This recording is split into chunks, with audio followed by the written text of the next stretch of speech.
Happy Friday, TGIF. Happy Knicks weekend to everybody. Big up to everybody in the chats. A lot of y'all in the chats are hanging out. Is somebody in the chat saying that Donald Trump name been chipped off the Kennedy Center now? Did they do it? Because today was the deadline for them to chip that crap off of the Kennedy Center. So let's hope that that happened. If y'all got some breaking news, please share it with the sister, because I've been trying to work on this show and try to make sure that we know what's going on. But if that happened, hallelujah to the Lord. Thank you. Happy Pride, everyone. Happy Black Music Month. You know, June is the reason for the season. We love it. Welcome to the Joy Reid Show. Big up to everybody that is watching, whether it is on Twitch or Facebook or Substack or YouTube or on an audio podcast. We don't care where you're coming from. We appreciate everybody. If you could do us a solid, because it is our birthday week. We call it our birthday season. Please, please, please, please, please hit like and subscribe. Please hit the little notification bell. And when that notification bell produces its result, hit all, so that you can always be notified when we go live. So that way you can be a part of the live experience, and you can chat and you can get in on it and you can be a part of it. So we want you all to be a part of the family. So thank you all to everybody who's already done that. Okay, so let's really quickly recount the last 48 hours. Okay. Wednesday night, this happened. Here we go. Jalen Brunson allow him to operate at the top, 101. Brunson gets it, fires up a three. Shot no good. The it's good! It's good! With 1.2 remaining. Knicks take the lead. Adrian and Novi. It's 107-106. Let's go Knicks! Let's go Knicks! Let's go Knicks! Let's go Knicks! Let's go Knicks! Let's go Knicks! Let's go Knicks! Let's go Knicks! Let's go Knicks! Listen, y'all can stop working. We won. Y'all, everybody gets a raise and a promotion. Each of you gets a raise, elevation, and 2 times your normal salary. I know the shot. Next! Y'all stop working. We won. I know the man. We just show up. All right, Jason. Cut. So basically, that was our good friend Reverend Mark Thompson. You saw Nitha in there. You saw Sean. You saw me in there. Team TJRS, Juan Jira, the whole crew. We were out, and we were outside. We were outside. Sean in the house. You got a little peek at all of the team members who were gathered. Reverend Mark invited us to the perfect place to watch the Knicks go up 3-1. It was glorious. We were literally right next to Madison Square Garden, where we could actually hear the people cheering inside. They said the Spurs in the chat about to get blocked. No, they're not going to get blocked. Miss Nefertiti playing games. Miss Nefertiti being like that. There's always got to be one person that's doing that. Miss Nefertiti says she's going to block y'all. Don't. Somebody's asking about the teacher. I know it's Miss Nefertiti. I know who that is. Hey, Jason. I was literally about to say, sure, we're both wearing a shirt today. Hey. Yeah, we're both rocking it today. You just have to fix a collar on yours and leave even better. There you go. Yeah, look at the shirt. Fix it. Yeah. It's a nice shirt. Yeah. Love it. It's a fabulous shirt. I was going to get to that, Jason Reid. How you doing? Oh, I'm sorry. I'm doing good. I'm doing good. I had a great time last night. Now I got to get back to the show. Now we got to get back to the show. So that is amazing. That happened. Okay. And then last night, before I get to the shirts, we had our very first inaugural TJRS Live, the Joy Reid Show live at City Winery in New York City. And baby, when I tell you, we were celebrating our first birthday with our New York fam, our wonderful good friends, Sonny Hostin, Ellie Mistal, Teray, Don Lemon. But we were really hanging out with Godfrey. Godfrey was our co-host with the most. It was dope. It was incredible. Jennifer Welch from I've Had It. It was dope. Questions from the audience. It was really great. Let's put up just a little bit of a peekity peek so you guys can see what that was like. We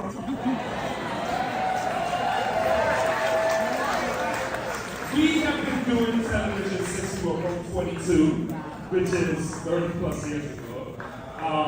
We have been together since we were 22. So we know each other. You playing the March Together each other all the time. But that's just how it is. you're with somebody so long, you just get to know the person. So, how we normally do this is that I tell these people that we gotta get the show started on time because y'all people got the time to sit down at 6 o'clock to watch. And if we start at 6:15, that's not a good thing, so we think we're wasting the time. So what we're gonna do is we're gonna get the show like how we normally do. So I'm about to press the button. And we start the show. Start it back here. Okay.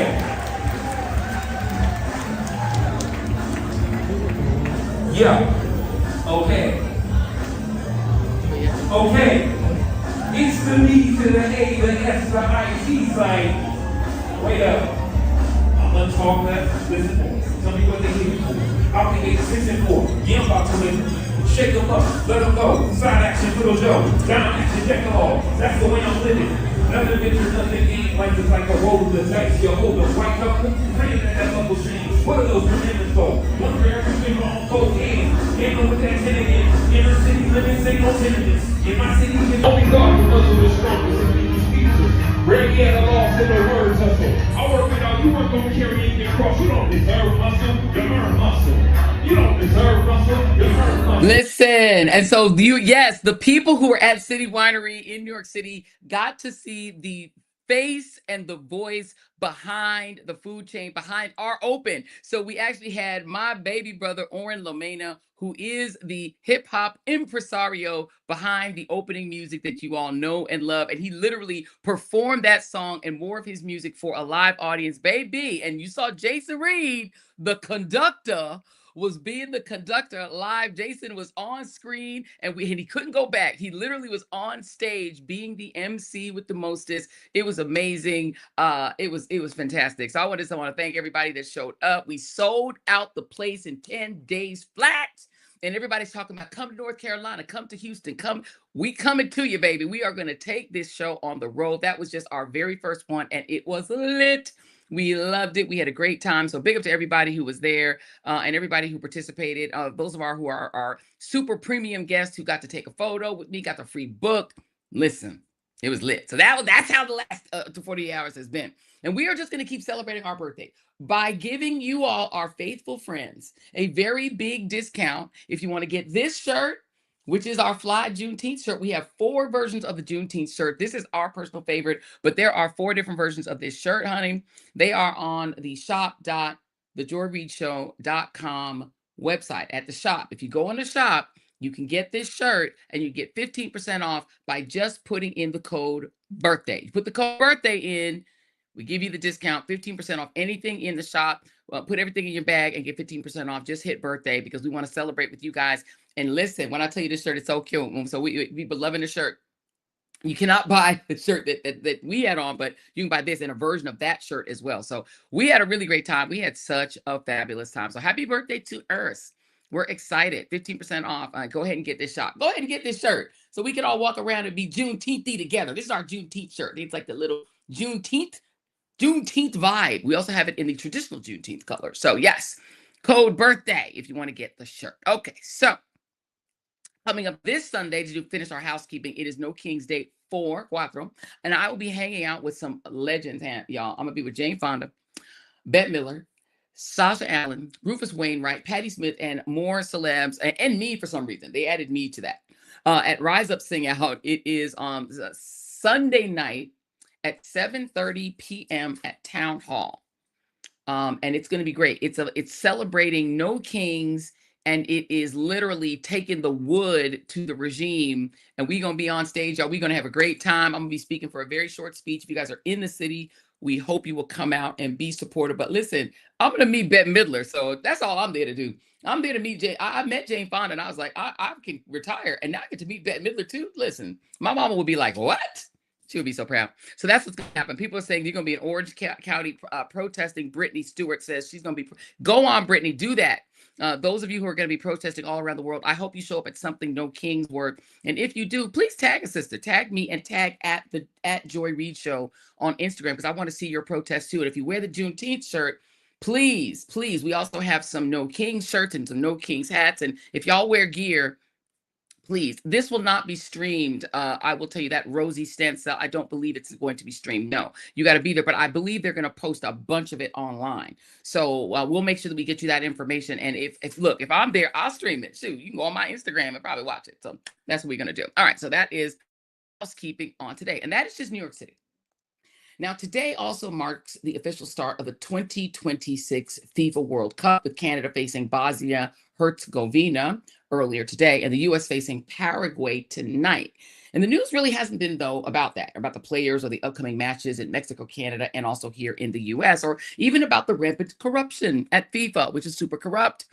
You know, it's a story that really should get more time, but no, or even about its really insane invented peace prize that they gave, Donald Trump to slather his baby ego. No, it's been about the exclusion as the racist Project 2025 regime that only lets white South Africans migrate as refugees now risks the literal financial success of the U.S. part of the FIFA series by adding Black African soccer legends to the ban list, with that maybe being just the start, while also making it really hard for non-white players, coaches, refs, etc., to get here and be a part of the FIFA World Cup.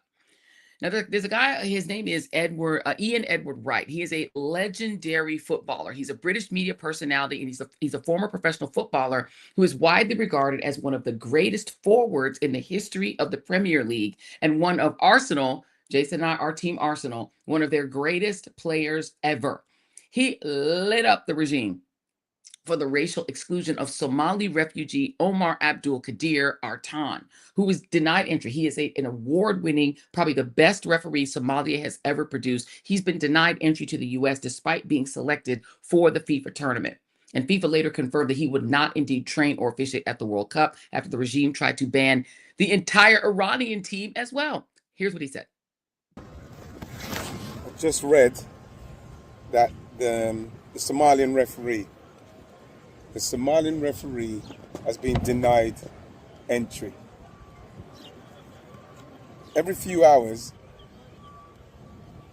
it's another story. Another story about fans denied, players denied, officials denied, journalists denied. Now refs. You know something, I'm laughing, but it's not funny. It's actually not funny. Something has to be said. It's expensive tickets, the most expensive tickets ever. Expensive accommodation, transport through the roof. It has to be said. Is this how the hosts behave, really? Yeah, it is how the hosts behave, really. And yes, sir, most of us Americans are thoroughly embarrassed by our government, if you can even call it a government. I mean, it's basically at this point a claque of ignorant, ill-educated gangsters who are more interested in looting the country and assuaging the ego of a potentially dementia-ridden octogenarian with severe narcissistic personality disorder than helping the economy or helping the country or helping the American people, with the exception, of course, of billionaires and racists and men who hate women. That's who they care about.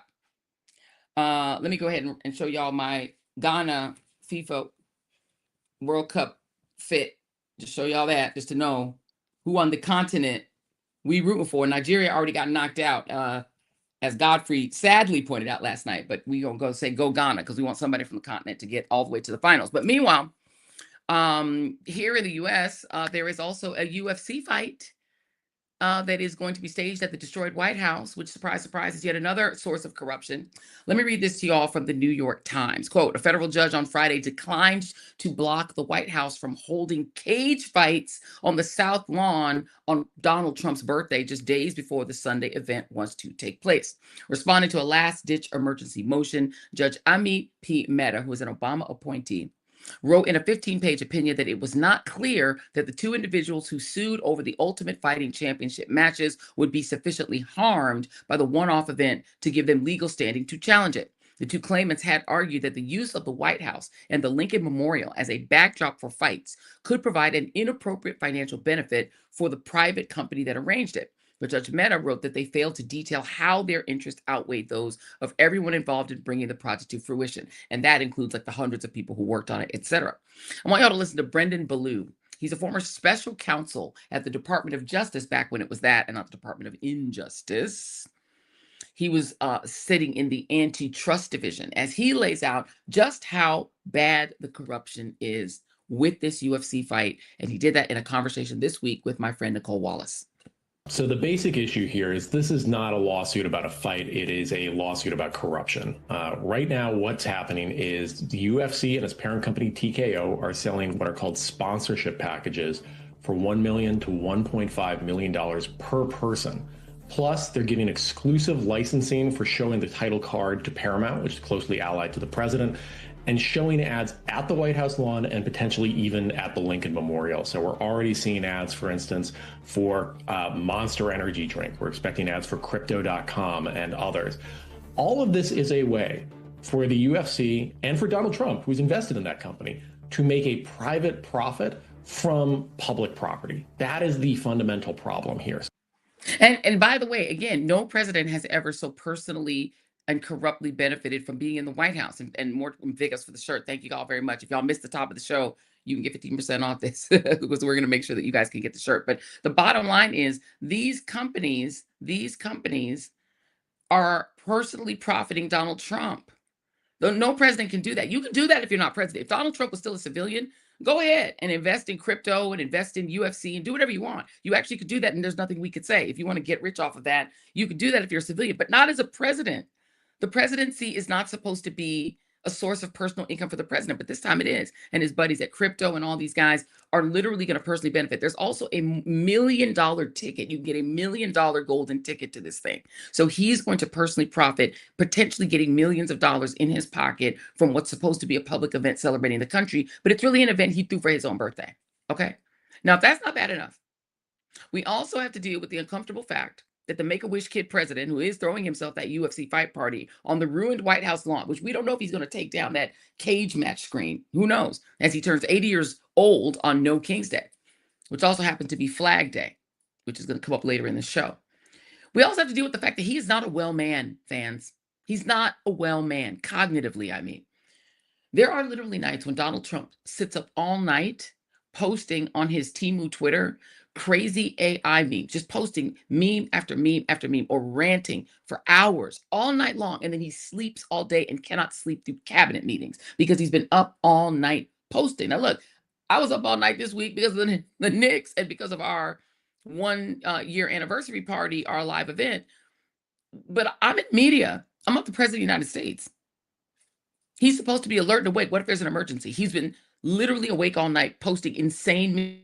He sleeps through cabinet meetings. Is he sleeping through like national security meetings? What is happening? Let me show y'all the latest of these memes. This probably isn't the latest because this was from a couple days ago. So he's probably made something worse. We're going to play a couple seconds of this, Jason. Here goes A6. Play that if you could. Trump, Trump, Trump. You can put the sound back. Down in Mexico, they love Donald Trump. Flew to Italy, they love Donald Trump. In the Middle East, they love Donald Trump. Met some Africans, they love Donald Trump. Even in China, they love Donald Trump. Man, these Indians, they love Donald Trump. What? Trump. I think we get the idea.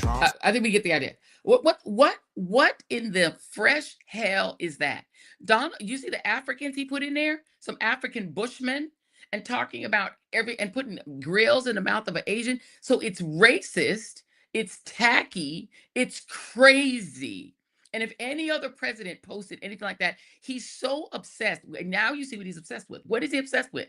Everybody loves Trump. It's all he cares about, y'all. He does not care about being president, reducing the price of groceries, reducing the price of gas, stopping bombing damn Iran for no reason. He is sick, as we just said, as somebody in the chat just said, he is sick. What the F was that? It is sick. He's a sick person. He literally is sitting home tweeting things like that. Somebody made an I Love Trump AI meme with an I Love Trump song, and it's all he cares about.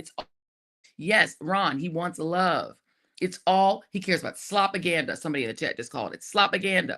Who said that? Just here with a lot of nines. It is slopaganda. It's insane. He's desperate to be loved. Tracy saying he does not run the country. His minions do. He's just a showpiece. That's why he's loud. By the way, I think it's reversed, Tracy. I think he's the minion. You're right that he doesn't run the country. Somebody else is running it. It's the Project 2025 guys. And let's be clear, Trump is the minion. Trump is not having minions run the country for him. He's the minion. The Project 2025 guys are running the country, and they're letting him play in traffic, enriching himself off the public dime, doing a UFC cage match. It's like a baby that you want to stop crying in the supermarket, and you go ahead and give him candy. Donald Trump is the baby getting candy from a parent who don't know how to raise kids. And the Project 2025 people get to do all the evil. The billionaires, the crypto billionaires, the Jeff Bezoses of the world, the Ellisons, they run the country. Palantir runs the country. Let's just be clear. Peter Thiel runs the country. Donald Trump does not run the country.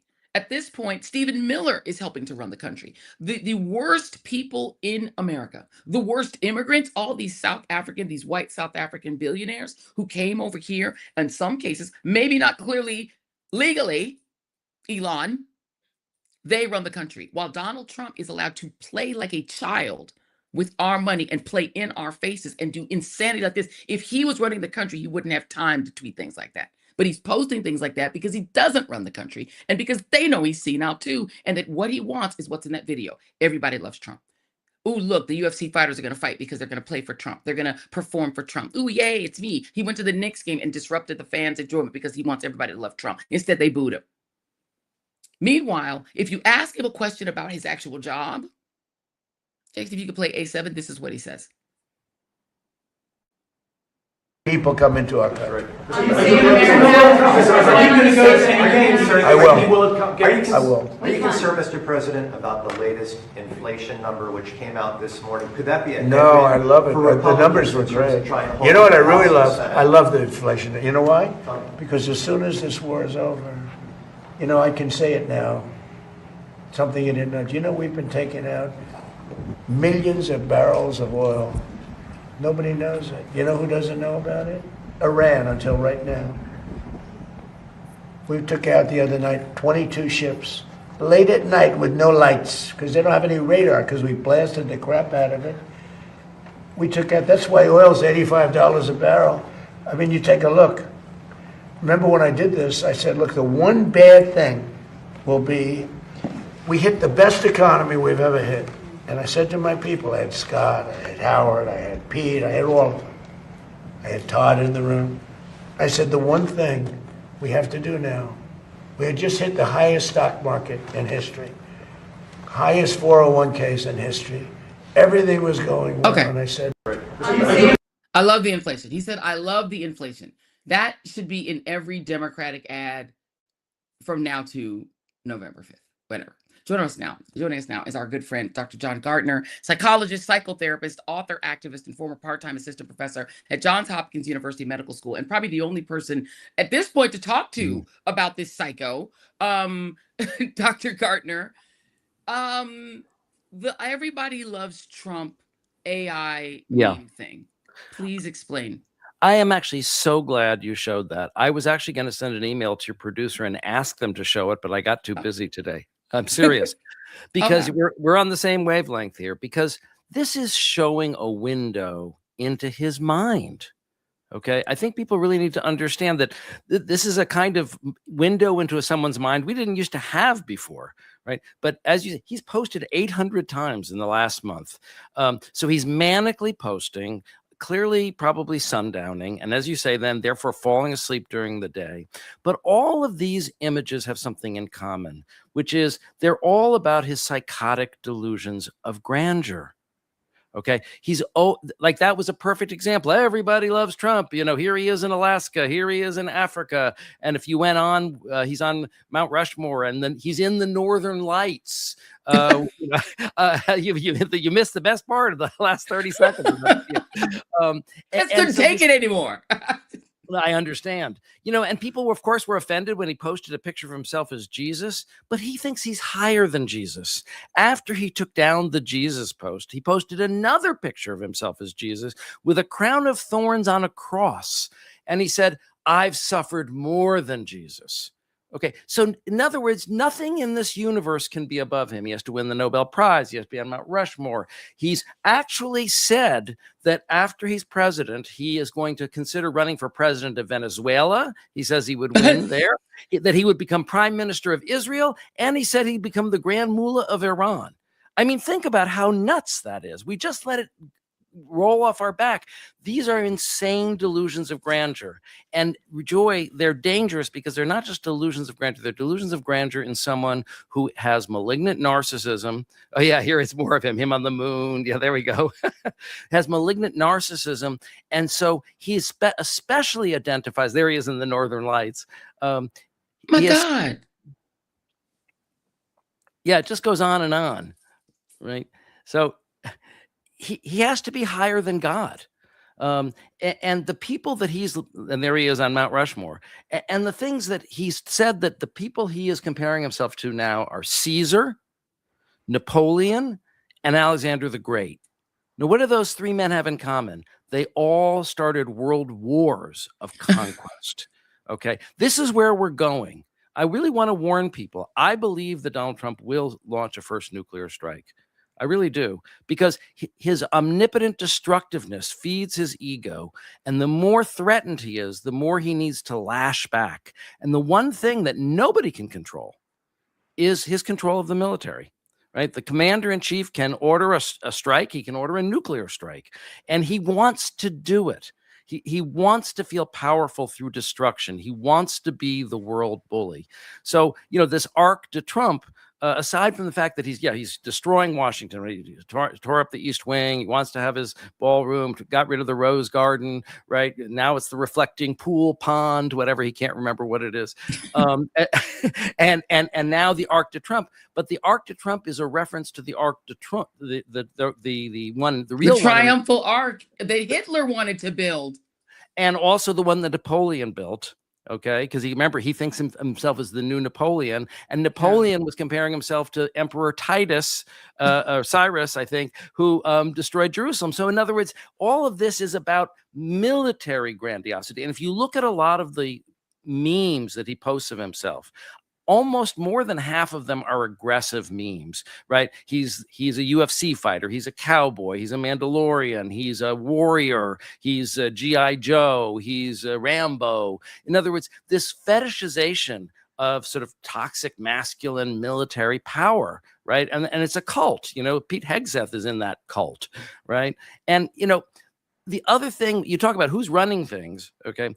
My fear is that he's running things, and he's evil, and he's demented, okay? The Iran war, okay? We were winning the negotiations. We had actually won the art of the deal. They were willing to give up their enriched uranium, something they had not offered to Barack Obama, and he could have then been, hey, look at me, I got the deal that Barack Obama couldn't get. Instead, he attacked. They were really surprised because they'd already given up. They'd given him what he wanted. Okay, but the point is, he didn't want what he wanted. What he wanted was to kill them. He wanted to destroy them. He wanted to attack them and feel powerful because all the other presidents have been bedeviled by Iran. He wanted to destroy them, and he's going to take Cuba on his way home. He's already said, and that the military can't wait for their next conquest. So what people need to understand is, I've been comparing him to Hitler. Okay, for 10 years now. And I've taken a lot of opposition to it. But every single prediction I've made about him has come true. I said years before January 6th, he wouldn't surrender power peacefully. I said that he was going to create concentration camps for immigrants, and he's done that. Part of having this Hitler personality disorder is that you want to conquer the world militarily. It's in his DNA. And now that he has a particular type of dementia, we believe, frontotemporal dementia, the most important thing about frontotemporal dementia is, well, here are the diagnostic criteria: behavioral disinhibition, socially inappropriate behavior, loss of manners or decorum, impulsive, rash, or careless actions, loss of sympathy or empathy. In other words, he's already an evil person who wants to act out in destructive ways, but now he has no impulse control, no judgment. And so he acted out impulsively and recklessly when he started the Iran war, and he's not going to stop. In fact, because the nature of dementia is it doesn't get better, it doesn't stay the same, it only gets worse. okay, and he's facing more and more pressure at home, right? He's going to feel more and more the impulse to lash out in military ways on the world stage, and he's going to do it because who is going to stop him? Yeah. And I mean, I think I will edit my previous statement about him being the minion to add your point. I don't think that Donald Trump is in control of the government in the sense that I think he has too much dementia to do that. I think that the AI billionaires through Trump, because they just let him do what he wants, right? With the things that he can directly control, unfortunately, meaning the military, meaning the Justice Department, things he can directly control. And then those entities just do what will make him happy. The Justice Department just says, who do you want us to prosecute today? And they do it. But the AI guys, what they get out of a dementia-ridden president, a very impaired, cognitively impaired president, is they get the bigger prize. Because the bigger prize, I think they don't care if he starts 100 wars and a nuclear war. They get to test their AI systems. They get to test their AI weapon systems. They get to test it on whatever brown people. They don't care if they live or die. So they're like, sure, go ahead, start all the wars you want. What they want is total control of our country through mass surveillance. What they want is a database of every single American that they can constantly control, and to flip our currency to crypto that you have to have their permission to use or you cannot do commerce. It's almost the mark of the beast stuff. And they get control of that bigger universe of control over, I think they want to control the world. And while they're doing that, Donald Trump, the dementia-ridden president, gets to, like you said, completely run the things that no one can stop him from controlling. And that means the freaking military. That means the CIA. That means the FBI. That means the Justice Department. They let him play with these dangerous toys because they don't care what he does with them. And if he destroys people's lives and Jack Smith has to, get a legal defense fund because they're prosecuting him for no reason, they don't give a damn. But I'm terrified of the dual control, because do you believe that he is so, I'm just looking here in our breaking news and our Slack. He just filed an emergency appeal in the DC circuit to keep his name on the Kennedy Center. This is batshit crazy. As, who posted it, as Norm Eisen, I think, put but the people who want total surveillance don't care if he does that with his time, right? Look, he's obviously in alliance with those people. And you're right. He does not have the cognitive capacity to run the government. He doesn't even have the cognitive capacity to answer a question, as you pointed out in your video, right? Every time people talk about the Iran war, he either falls asleep, walks out in a huff, or pivots to a completely tangential 9-minute discussion of Sharpie pens or gold curtains, right? I mean, so he's completely out of it. But here's the thing. He doesn't have the cognitive capacity to run the government, but he does have the cognitive capacity to destroy it. That's right. And I think this is where I have to fault the mainstream media that was on a tear about Joe Biden, who was clearly an elderly man behaving like an elderly man does. He would lose his train of thought. He would shuffle when he walked. And I would always say on my old show, for the love of God, to his staff, stop letting him walk. Just make him sit down like FDR. His policies are good. You're right. Domestic policies, right? Sit him the hell Terrible down. optics. Walking is bad for Biden, right? Put him on a bike, but only for like a block, and then take him off the bike. But the media was like insane over this story. Do you see, I don't watch the mainstream media on a regular basis, but I do peruse what they're doing to keep track, just so I know what is being said. I don't see what you're saying showing up on CNN and NBC and ABC. I don't see it. This is what we've been complaining about for a long time, but it's getting more and more insane, right? It really is the emperor's new clothes, but it's starting to make the emperor's new clothes look more plausible than what we're going through now. It's so obvious, right? Anybody with 2 eyes and a brain can see that this man is not well, that he's sick, as you were saying, that he's cognitively impaired, that he is completely out of it and capable of doing the job. But the media is scared, right? They're terrified because if anyone stands up, they get fired because, as you've pointed out, the right-wing billionaires have bought up the media, right? With the exception of MS Now, right? They've pretty much bought everything. And the New York Times, they've pretty much bought everything. And by the way, the guy who owns NBC Universal, also a billionaire. So they don't have to buy that up. He's already owned by a billionaire who just wants to like play golf and not have anybody on his air make Trump mad. You know what I mean? So like, it's not any. Well, that's the thing. That's the, in the first Trump administration, I was on TV a lot. I was on CNN. I was on MSNBC. I was a regular on Lawrence O'Donnell. Second administration, it's where I first saw you. Yep. Yes. Crickets. They wouldn't touch me with a 10-foot pole if I'm so radioactive. Okay. They wouldn't even consider it. And so because they're scared. They're scared. Look, 60 Minutes just got destroyed. I used to have a podcast. I think some people know that, Shrinking Trump, and my partner got scared. He's afraid that we were going to be sued or attacked. And I said, look, I can't tell you you're wrong.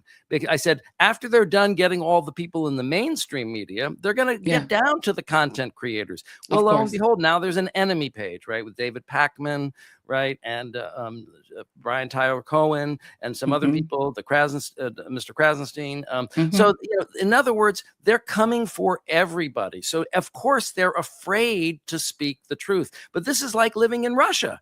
Right. Yes. This is what we're living through now. We're living with, propaganda, and no one dares contradict the dear leader because they're, maybe they won't be thrown out of a window, but they'll be thrown out of their job. Yeah. Which is the financial equivalent of being thrown out of a window, to be honest. Right. As a psychotherapist, I don't know if you got a chance to see Kristen Welker's interaction with Donald Trump, in which he called her stupid. In which I would have said, don't call me stupid. I think we needed Barbara Walters' energy in that moment. I miss Barbara because she would have said, Mr. President, I'm not stupid. Don't call me stupid. And she would have said it in a way that just cut him at the knees. But when you see the way, and Kristen Welker got a lot of praise for the interview. I was less praiseworthy. I like Kristen. She's a lovely human being. But I think we've had family members. I have. Who have been, going toward a dementia world. And there are ways that you talk to bring them back. You give a familiar story, because Trump, he goes to his familiar place. I won the election by a lot. Like, there's a familiar place where he feels comfortable and calm, and it calms him to say that, right? Perseveration. Right. And so when you're dealing with somebody like him, what is your recommendation as a clinician on how people should be talking to him? Well, that's actually kind of a curveball question. I hadn't thought about how we can, in a way, the question implies that he's in a sort of a memory care, unit, and we're trying to figure out how to manage this Shouldn't guy. he be, Dr. Gardner? And actually, if he were, he'd be the problem patient. You're right. He'd be the one in the nursing station would be thinking, well, how are we going to deal with this guy? He's so abusive. He's so explosive. He's such a bully. Part of what we saw in that interview is, again, this intersection of the malignant narcissism and the dementia. Right, because he's becoming more and more brittle and reactive and impulsive and incapable of actually engaging with reporters. So he kind of does what you used to do, like when you were in the third grade. Well, you're just a stupid head. Like, okay, I guess you win the argument with that. He's degenerating to that because he has no words, he has no concepts, right? And what Kristen Welker did is she did do one thing: is she didn't stop the follow-up questions. She kept hounding him, right? Usually he's used to pivoting and just talking over people, and she kept at it. You have to give her credit, and that's why I do credit for that. He just exploded and walked out because he can't deal with it. He doesn't have the cognitive capacity or the impulse control, right, or the judgment or the intellectual coherence to actually respond to the back and forth of these questions. Let me ask you one more question before I let you go. So this is another piece of breaking news. Thank you, Nitha. Variety reporting that the DOJ's antitrust division has now cleared the $111 billion deal with requiring no divestitures of Paramount Warner Brothers merging. They've now approved that. They normally would require some divestitures and behavioral remedies and other concessions. They're requiring nothing. The official announcement is expected today. It's probably already happened. With all of the media, if you have a malignant narcissist, somebody who is clearly sick, and I think we have to at this point accept, I don't know how anybody can argue with you that he is well. He's not well. Right. When you now have, basically you're going to have a universal media move toward pandering to him, toward kissing his ass, toward feeding the narcissism rather than resisting it. Right. There will be no more Kristen Welker follow-ups. Nothing like that will happen on CNN. CNN will then begin to bend like CBS. When somebody who is a malignant narcissist, who is not well, is then confronted with innocent images coming from what should be the traditional news, telling them, we salute you, Marco Rubio, telling them you are a great God, that we will never confront you. What does that do to him? Well, that's what he's searching for, and that's what every malignant narcissistic dictator wants. That's what Putin wants. That's what Saddam Hussein wants. That's what Stalin wants, right? That's what the guy who runs North Korea, having a senior moment here. Kim Jong-un. Thank you. Wants, they just want to be worshipped as gods, right? That's their illness. It's insane, right? But the thing is that a colleague of ours who died, Robert J. Lifton, studied totalitarianism for 40, 50 years. And he said at a certain point, when the malignant narcissist takes control of a society, you can actually get what's called malignant normality, which is that the insane, psychotic ideas of the leader now become the conventional wisdom of the society. For example, it was not a kosher thing to kill Jews in Germany before Hitler, right? You may not want your daughter to marry one, but you're not allowed to kill them, okay? Right. And then once Hitler comes in, it's like, well, of course you have to kill them. If you don't kill them, you're not loyal to the state, and you should be killed if you're not going to kill them. That's a big shift, right? Yeah. But that's what happens. We're not quite there yet, right? Well, we're not quite there yet, but you've had people literally seeing concentration camps in Alligator Alley spring up in their communities and put a T-shirt on with that on it and think that that was fine. There are people who are normalizing concentration camps. I mean, we're quite close to it. That's right. And by the way, there also were death camps, because sending those people to El Salvador and whatnot, those are death sentences. And the other thing that's so funny is that, because we get criticized for diagnosing the president without having without having examined him, the doctors who have examined him, clearly believe that he has dementia. And I'll tell you why I say that. First of all, he was examined by 22 specialists. I find it very hard to believe that one of those specialists didn't have the word neuro in their specialty. A neurologist, or a psychologist, or a psychiatrist. Okay. But the other thing is that we don't give a dementia screening exam 3 times in 18 months. Dr. Oz said, well, the reason he took it 3 times in 18 months is because he loves the results. Okay. It's crazy, right? They're just insulting our intelligence. Okay. Actually, you only give a test repeatedly like that if you're getting bad results. Seriously, if you had a temperature, if you wanted to see if you had a temperature and you took up a thermometer and then it was a normal temperature, you're not going to keep taking it every 5 minutes. It's like, great, I don't have a temperature. I'm not going to call it my doctor. I'm so glad I have low cholesterol. My blood test last week. Can I take my blood test again? No, it's like, hey, John, you got some problems with your cholesterol. I want to repeat the test next month and see how you're doing. So they're actually, even though they're lying about everything and withholding everything, the things that they've leaked out have already told us that they're seeing cognitive decline and they are monitoring it. Dr. John Gartner, I have kept you a little bit over time. Our theme on the show and my personal theme is scaring is caring. And you literally embody that. You scare, but we can tell you care. And sometimes you make it fun to talk to you about this. And I don't understand it. Maybe I'm crazy. I like to say I'm a reverse psychologist. I make people feel worse. And also better at the same time, and I don't understand weird. it. Okay, maybe we need to do a session. Because it's good to have your reality testing confirmed, but it's bad to know it's as bad as you think. I might have to book you every single show. Dr. John Gartner, I appreciate you. Where can people find you if they want more of you? No, they can't. On the Joy Reid show. Oh, good.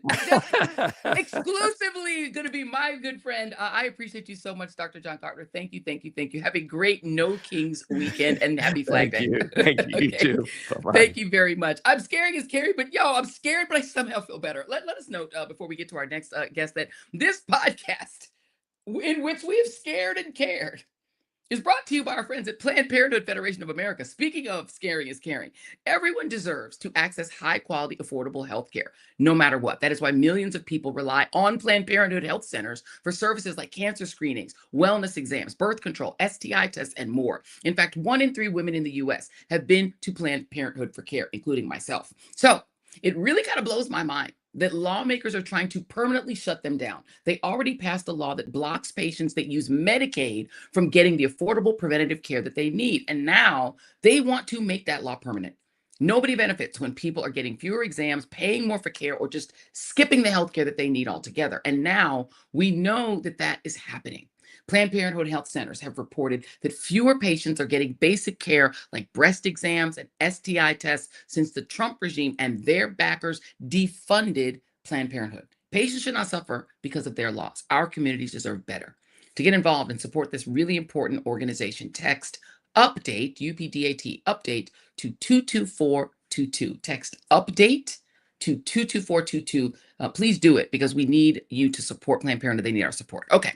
So, not content with the merely being cognitively impaired and trying to destroy the country and also trying to just steal the election in November using racist January 6th insurrection-driven gerrymandering in the South with the collusion of the John Crow Supreme Court and making the 1920s great again with a resurgence of apparent lynching in the South, race-based firings and driving women, LGBTQ people, and people of color out of the military, U.S. history, and millions of good-paying jobs.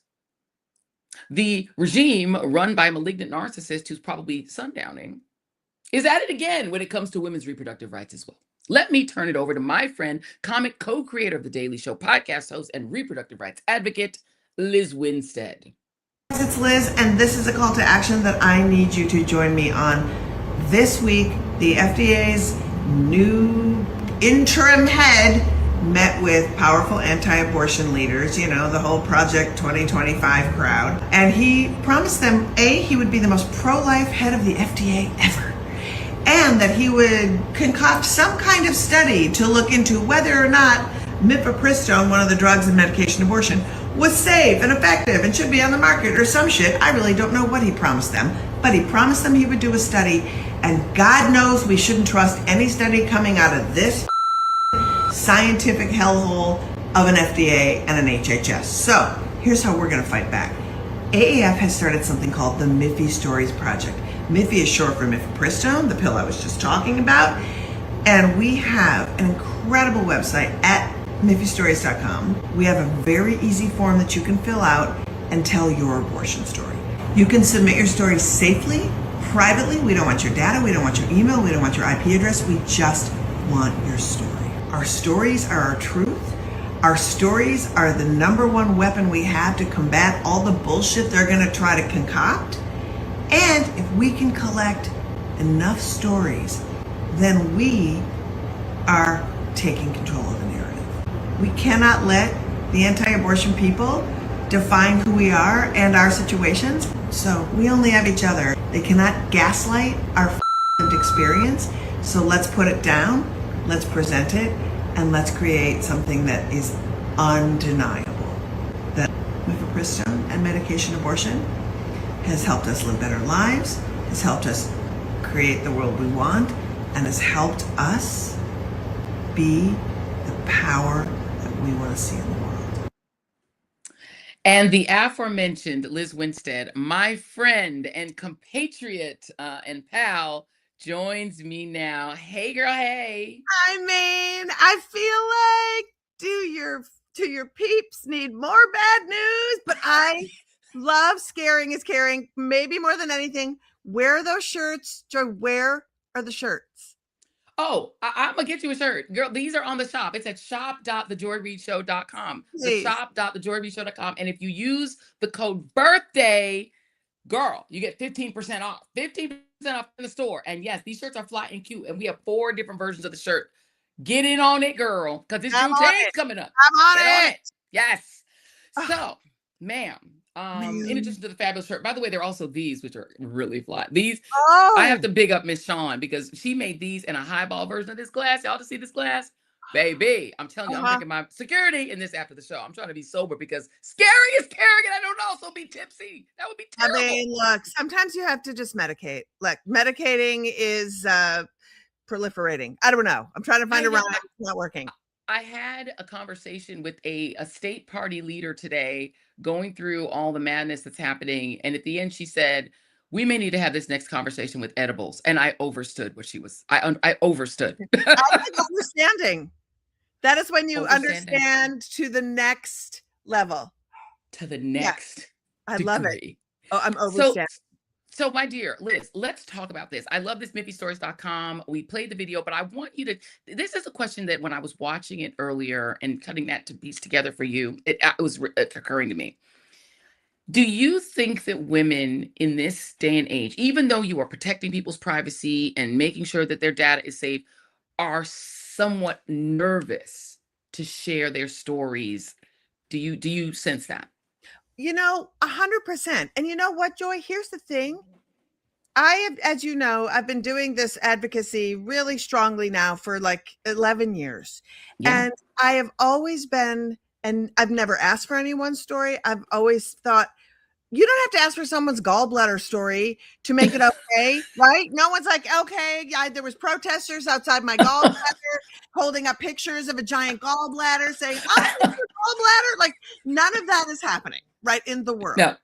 But the thing is with mifepristone, first of all, we have one of the strongest, most amazing data protective websites. It's offshore. It's amazing. And the reason we're asking folks to think about asking or telling their story is because medication abortion has been so talked about, and the privacy around having a medication abortion is something that the right has decided to take it and make it something that it isn't. Yes. And how they're trying to take abortion pills off the market is by saying that it hasn't been researched, it hasn't been studied. And for those of you who are not in the weeds like me, medication abortion was first introduced in France and approved in France in 1988. Then for 12 years, it lived all over Europe safely. Wasn't it called RU486? RU486, Yes. exactly. Okay. Go on. It was approved in the US in the year 2000. And people have been using this medication for 26 years. Joy, here's a stat. And I hate being stat lady because I'm the comedian lady, but I'm going to be stat lady. I'm stat lady. Bring it to me. Give it to me. 7.2 million people in the US have used mifepristone over 26 years. The amount of, and this is related, not proven, related deaths to this drug is 36 people. That's not even 100% proven.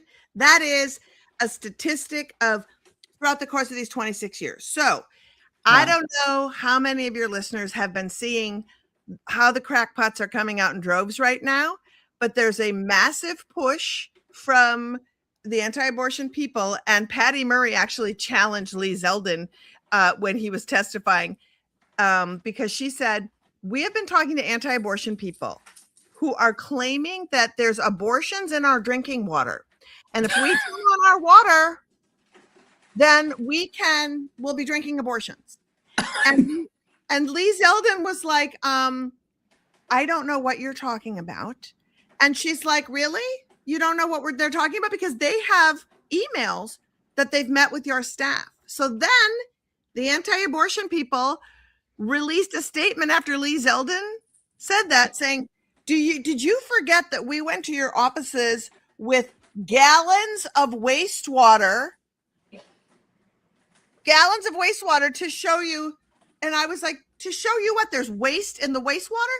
First of all, ma'am, are you confusing wastewater with drinking water? Because if you're drinking wastewater, I'm sorry for you. Like abortions would be the least insane thing that would be. You might be hear about the poop.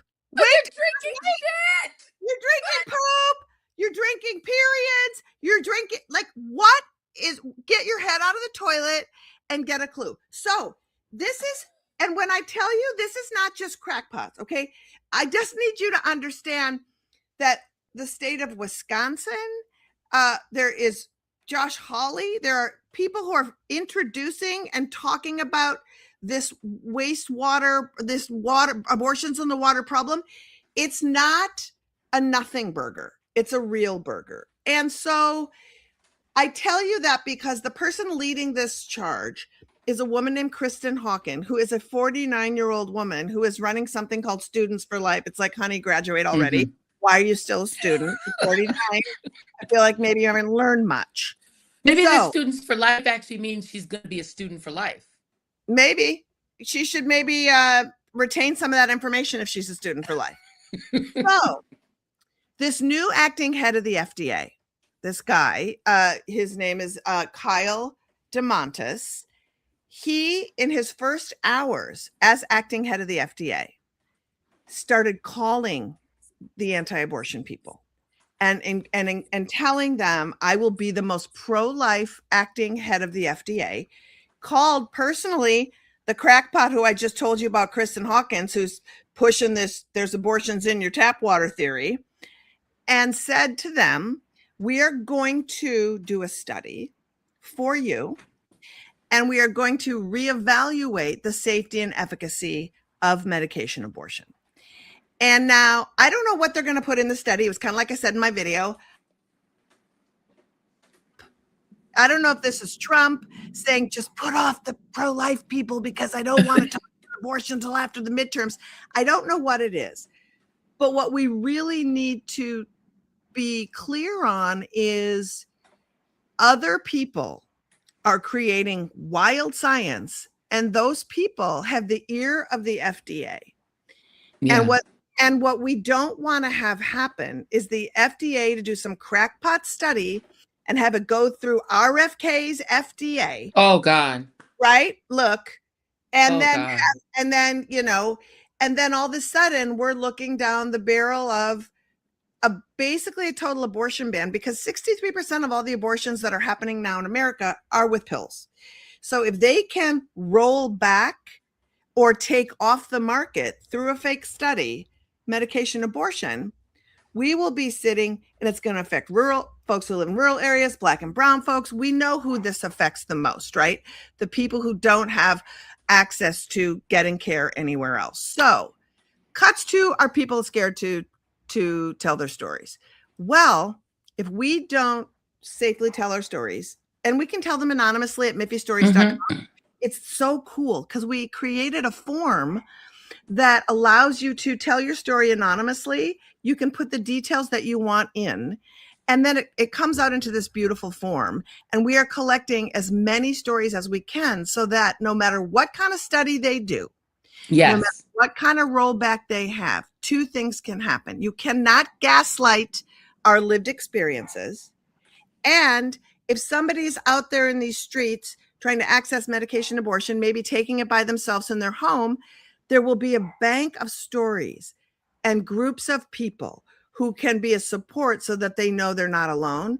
Because the truth is, I hate to ask anyone to tell their story, but Joy, right now, our stories are our power, and we've got to utilize them. You know what's so interesting when you say that, Liz? I feel like we're back at our days of having lunch, where we would just sit and solve the world together at lunch. It reminds me of the reason people got slave narratives. And people would ask, why would you want somebody to talk about something as painful and horrific as slavery? Because now, looking back, we have those slave narratives that we can go back to, and no one can gaslight us as Black folks about saying that slavery was beneficial to Black people, because we have the lived experiences, including some audio tape and videotape. Those slave narratives, you know, and things like 12 Years a Slave, those books, those slave narratives become super valuable. So y'all, I want y'all to really literally send this link to 10 women friends, because if we don't get a record of these interactions with mifepristone, they will literally 10 years from now, they could do a study claiming that the only interactions have been negative, that people have died from it, that it's deadly, that it kills people. If we don't have, because effectively they have taken women, and I've said it before, and the right got mad at me, but have reduced women to chattel slavery. This is coverture. This is what chattel slavery. Yeah. And please note that initially the only people, and I love to bring the history, y'all, who were unable to have abortions during the first 200 years of this country's existence were slaves. Yeah. Because abortion was a crime against property. It was a property crime. White women could have abortions. There was this idea of abortion being illegal was not a real thing until the early 20th century. In the slave era, it was illegal for enslaved people to have abortions. And how did they do the abortions anyway? If they had been raped and they wanted to get rid of the property of the owner who raped them, they would take medicines So medicinal abortion is a history that goes back to the continent, the African continent. These African elders who remembered their pre-slavery lives, who remembered their African selves and their African lives. They knew the berries and the roots that you could mix together to abort the property of your rapist. And so the idea of abortion is very racially coded. And the right stole that by trying to say it was Planned Parenthood that was the equivalent of the slavers who were trying to make the fetus property. And so they tried to flip the narrative, but just understand, y'all, I like to put y'all, somebody says, I'm schooling y'all again. Yes, y'all need to understand only enslaved Black women were not able to give abortions. And it was Black women who had the roots and had the berries and knew the little mixtures that could abort a fetus. And they did it in some cases as a form of protest because they had been raped and sometimes were being serially raped either by their so-called owner or by other enslaved men who were forced to procreate with them because they were in the breeding business.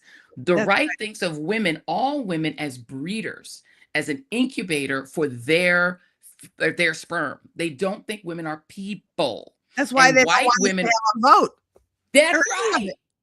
They don't want us to vote. They don't want us to have to. They want to reduce women, white women, to coverture. And under coverture, white women were also the property of their brothers and fathers. So if you all don't want to go back to that era, get these stories into this website. Let me read you a story real quick, Liz, and get your reaction to this, because medication abortion is also the way you could avoid things like this. There's a North Carolina bill making headlines nationwide, would ban abortion any stage of pregnancy, classify the procedure as first-degree murder, and this is the crazy part, authorize the use of deadly force to stop it.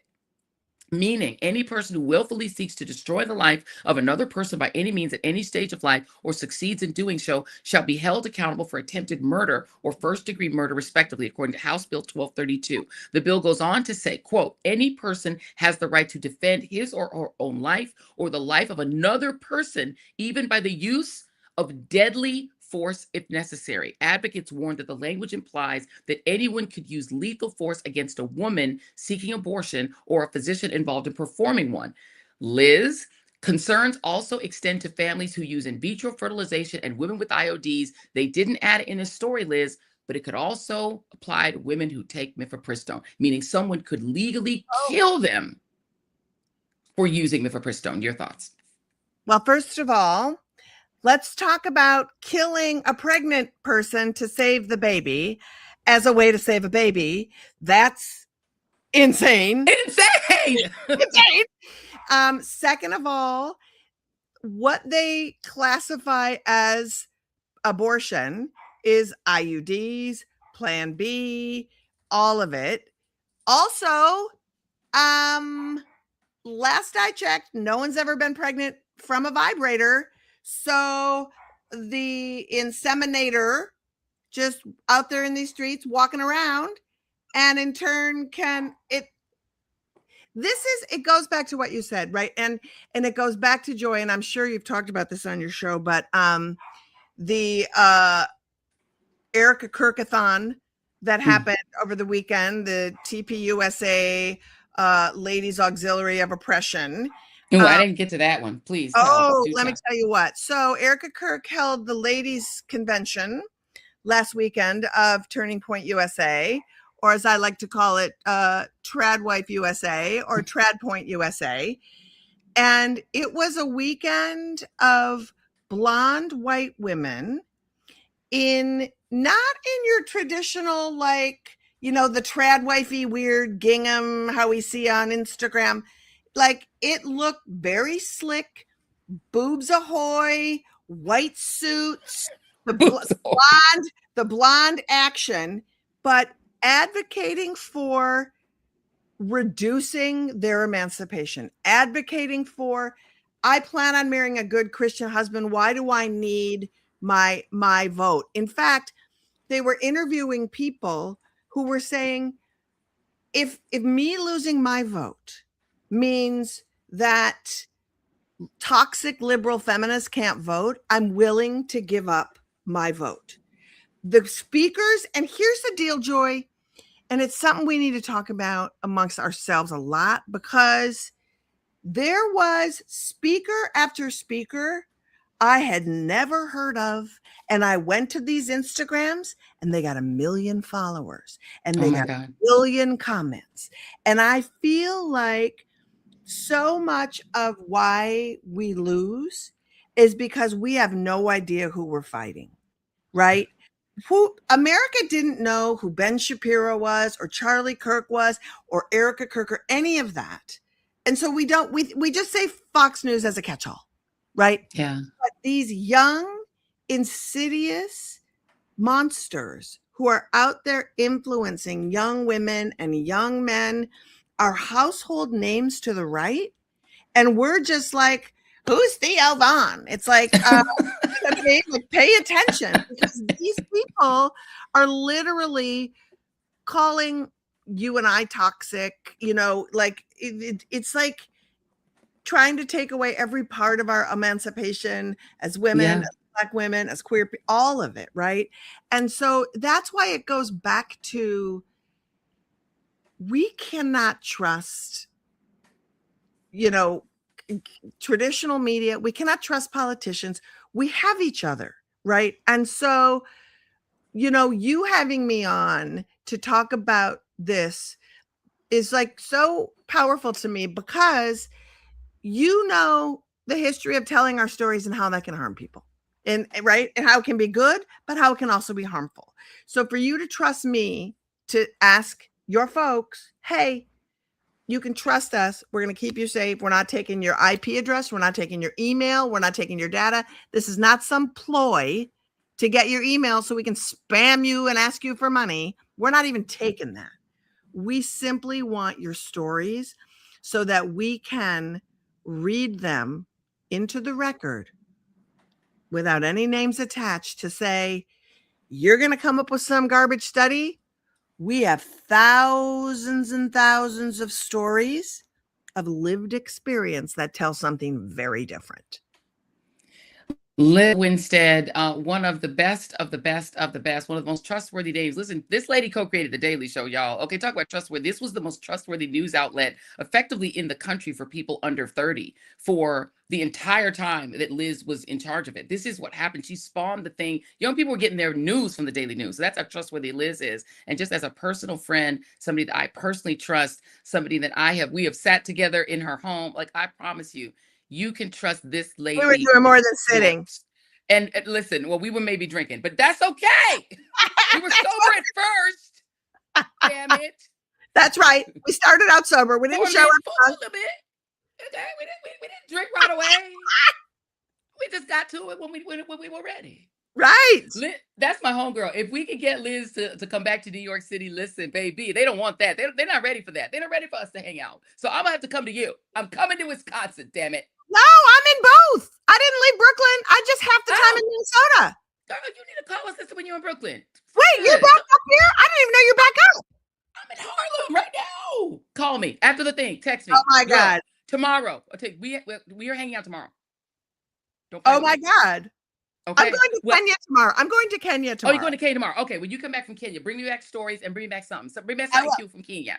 Okay, Lizz, bring me back something cute from Kenya. But right now, everybody, please go on miffystories.com. I promise you, you can trust this lady with your stories. And we want there to be diversity. So I need everybody. I need my spicy whites to do it. I need my Latinas to do it. I need my Black sisters to do it. I need if you're Afro-Cuban, if you are Dominican, if you are from wherever you are, if you're AAPI, I need my indigenous sisters. I need every woman to do it, because we need to make sure any kind of study or any kind of record needs to have the biodiversity. So we need everyone. We need people who are of and what I love about the readers, baby, they come in all colors, sizes, all gender identities, they in everything. They a little bit of everything. So all ages, y'all, please put your stories in miffystories.com and you will thank us, because one day when that record still exists, you will thank us for your freedom. Lizz Winstead, love you. Safe travels. And I'll see you when you get back. I can't wait. Okay, love it. Thank you very much. Love it, love it, love it. Yes, y'all, this is Project 2025. And know that Project Esther is the next phase of Project 2025. And what Project Esther was, it's scary what she was saying. They had these young influencers.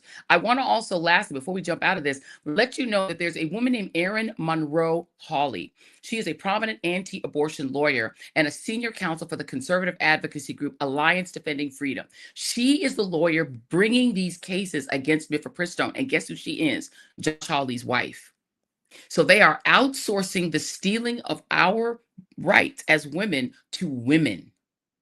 And they're making sure the faces of stealing the rights are not just crazy RFK Jr., but it's women. It's your fellow sisters who are going to steal your rights away. And they're those ladies in the green dress in The Handmaid's Tale. I keep telling y'all this is The Handmaid's Tale.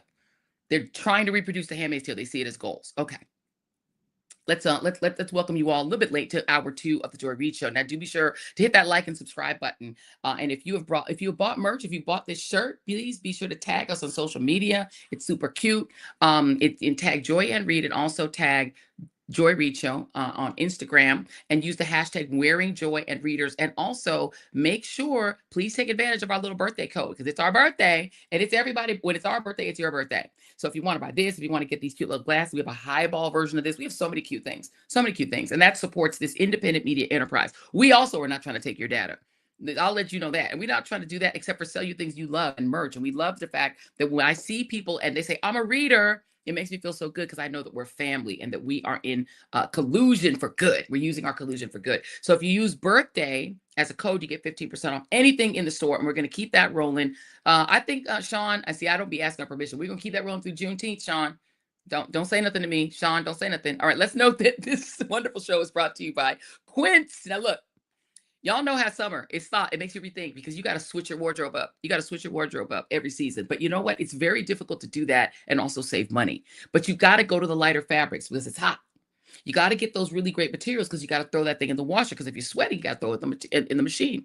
So you want pieces that look great, but you want them to last and not be a waste of your money. So really trying to get that combination of great quality and great style is the key. But also you want to do something where it's affordable, so that you're not wasting money. That's why I do keep coming back to Quince. I love it. I actually just love scrolling on their website. They have beautiful, high quality essentials. They have those breathable, cute linens. They have those soft organic cotton pieces. They have those washable silks, but without the luxury markup. That's the key. It is that rare balance where everything feels elevated, but it's still easy and affordable. Now, Quince has beautiful everyday pieces like 100% European linen pants, dresses, and tops with style starting at just $32. They have beautiful denim that's soft, easy to wear. Their organic cotton sweaters are perfect for layering if it gets cool in the summer night. Everything at Quince is priced 50 to 80% less than similar brands. And they can do that because Quince works directly with ethical factories, and they cut out the middleman, so you are paying for quality, not that crazy markup. And it's not just clothing. Quince has really become a destination for elevated essentials across home, kitchen, bedding. Sheets are fabulous, and beyond, making it a more premium fit into your everyday life. And this is the key to living well, looking great, and saving money. Okay, so elevate your summer wardrobe. Go to quince.com/joyreid for free shipping on your order and a 365-day return policy. Now available also in our lovely Canada, where some of the World Cup is happening, but they're not deporting people. That's quince.com/joyreid for free shipping and 365-day returns. Quince.com/joyreid. Okay, so we are a little bit late, but I have to jump into this. I got to tell y'all this. I want to read you guys this headline from the New York Times, okay? Give me a moment. I'm just going to read it. Bear with me. Graham Plattner, the military veteran and first-time candidate whose populist message resonated with voters in Maine, prevailed over the state's governor to win the Democratic primary for Senate on Tuesday. Now, he will face Senator Susan Collins, a vulnerable Republican incumbent in one of the most consequential races in the country this fall. Mr. Plattner's campaign has survived a series of scandals about his personal life, which Republicans began highlighting within minutes of his victory. And he used his speech Tuesday night to cast Ms. Collins as a tool of the political establishment, which has let Maine down. In other primaries on Tuesday, Democrats in Nevada picked a guy named Aaron Ford, state attorney general, to oppose Governor Lombardo, solidifying the matchup in a competitive governor's race in a key swing state. And Republicans in South Carolina showed their loyalty to Trump, supporting his preferred candidates in races for Senate and governor. But back to Mr. Plattner. He is a Marine.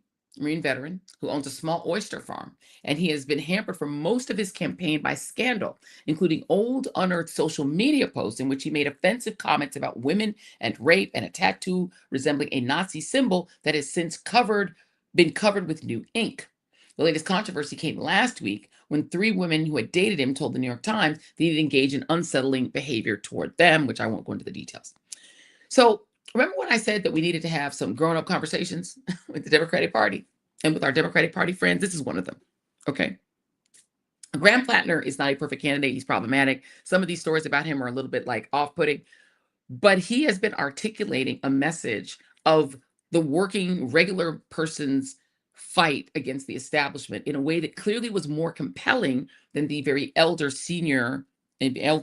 governor who he displaced. And there was another candidate in the race, a third candidate, who just never had traction. We actually had him on the show, but he just never took off.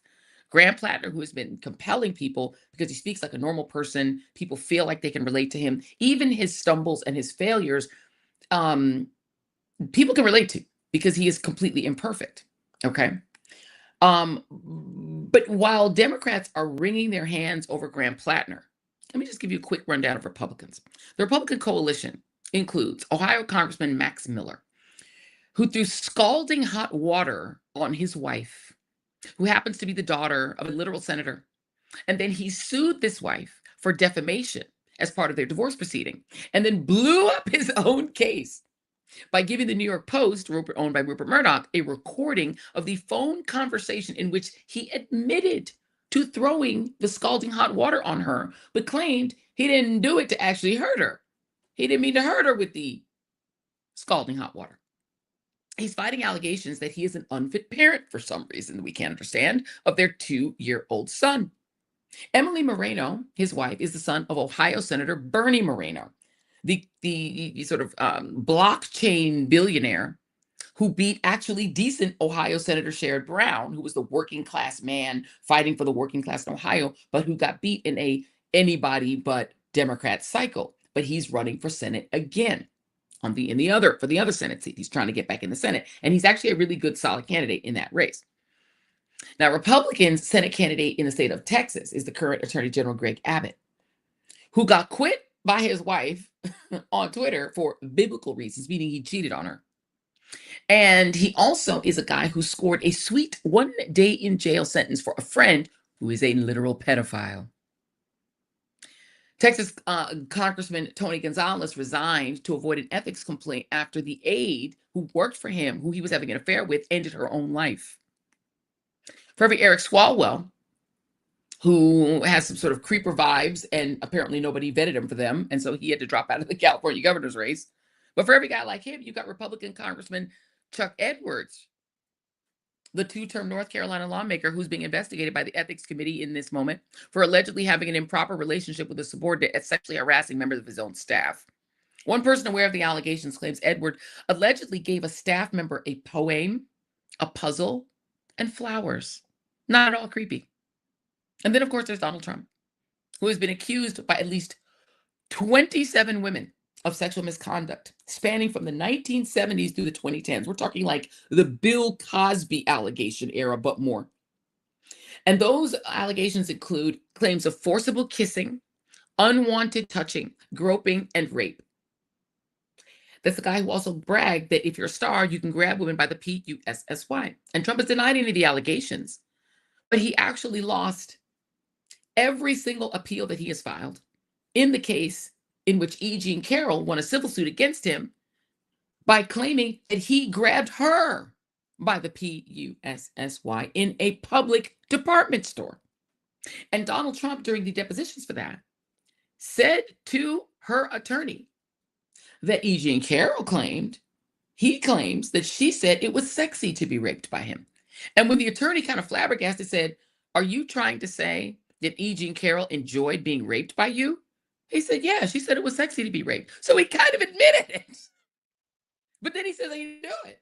Then he claimed he never knew her at all. But then there were pictures of them together. And he said, that's my former wife. And it's like, no, man, that's E. Jean Carroll.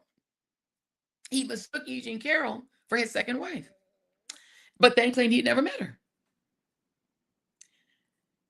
So the Republican Party is attempting to attack Graham Plattner, who had an inappropriate tattoo. Okay, stupid people did stupid things in like the 80s or 90s, wherever he did that.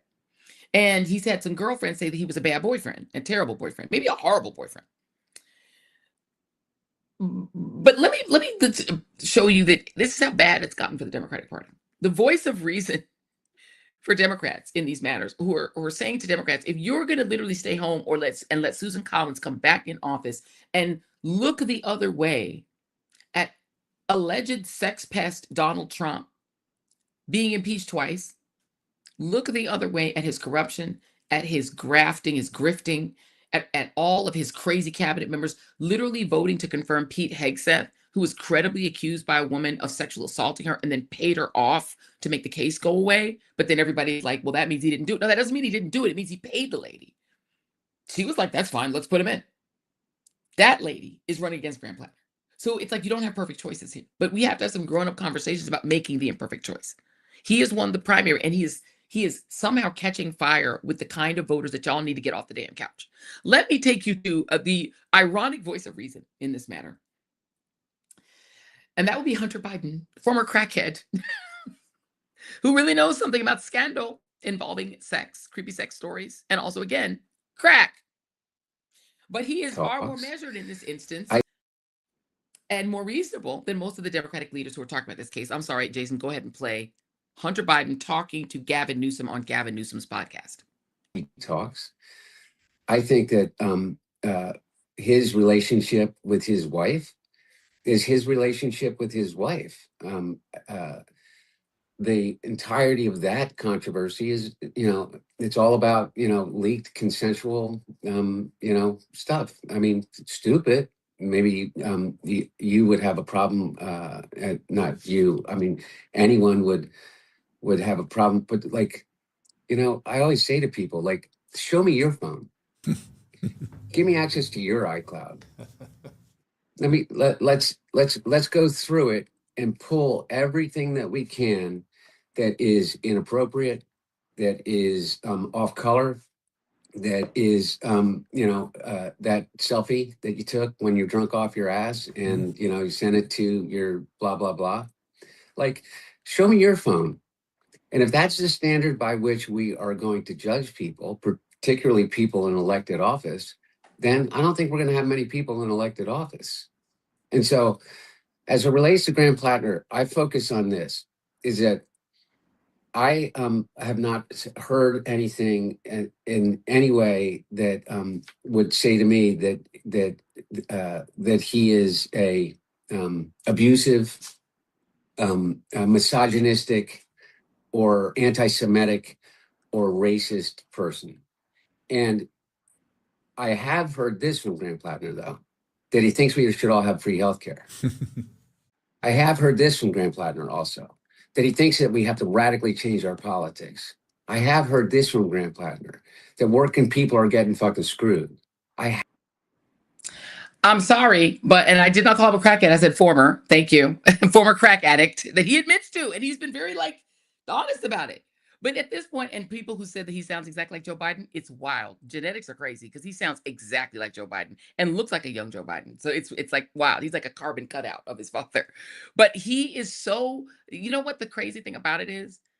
Throughout Joe Biden's one term as president, they hid Hunter Biden from the world and they wouldn't let him talk, even to defend himself. I can relate to that. You getting, people who are above you saying, no, just don't say anything. If people are attacking you, just don't respond. And so people would attack him and they'd say, don't respond, don't respond. He is the best articulator of his father's message and of the Democratic Party's message, one of the best articulators of it in the entire party. They would be far better off had they allowed Hunter Biden to defend himself during all the mess he was going through. He is right, very bright and articulate. Exactly. He actually is a better communicator on this than Chuck Schumer or what's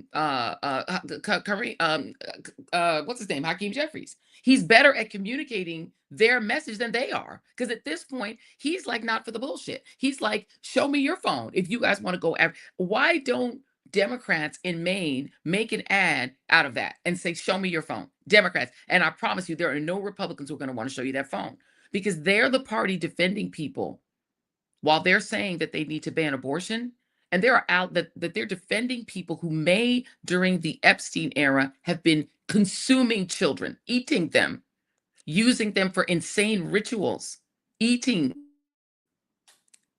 sexually abusing children. They're looking the other way at serial sexual abuse of children, saying we don't care about that, even if Trump maybe did it. Because the other thing I didn't mention about Trump is that a woman claimed to the FBI 4 times that he sexually abused her when she was 13 or 14 years old. Republicans are like, we don't care about that. They don't care about the Epstein files anymore. When they were like dead set on getting them, they now don't care about it at all. They don't care about the Epstein files.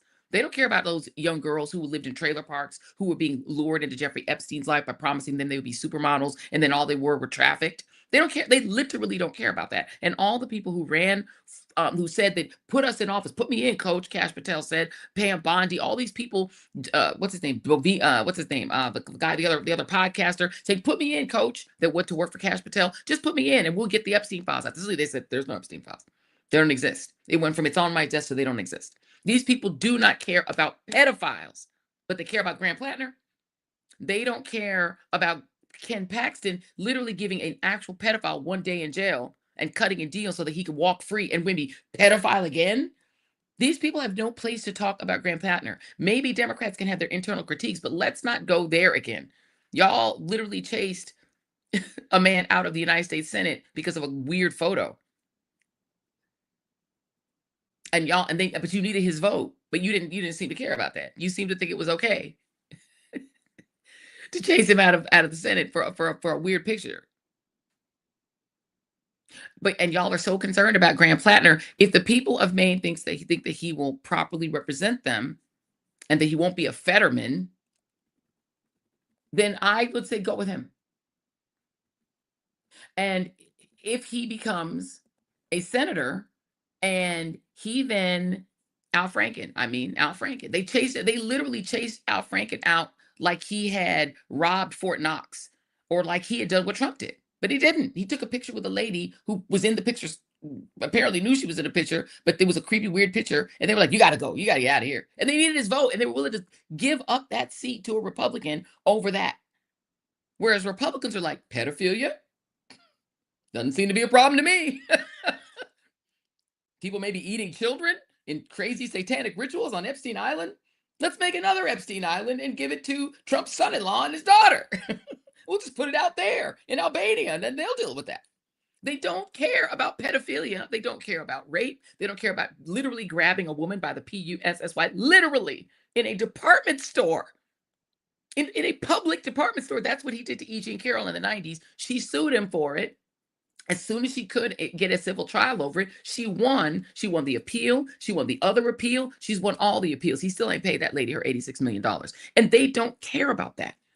And so they want to convince you that you ought to care about Grant Plattner being a terrible boyfriend, but apparently his wife thinks he's an okay husband. And he has a stupid tattoo. Okay, show me your tats, Republicans.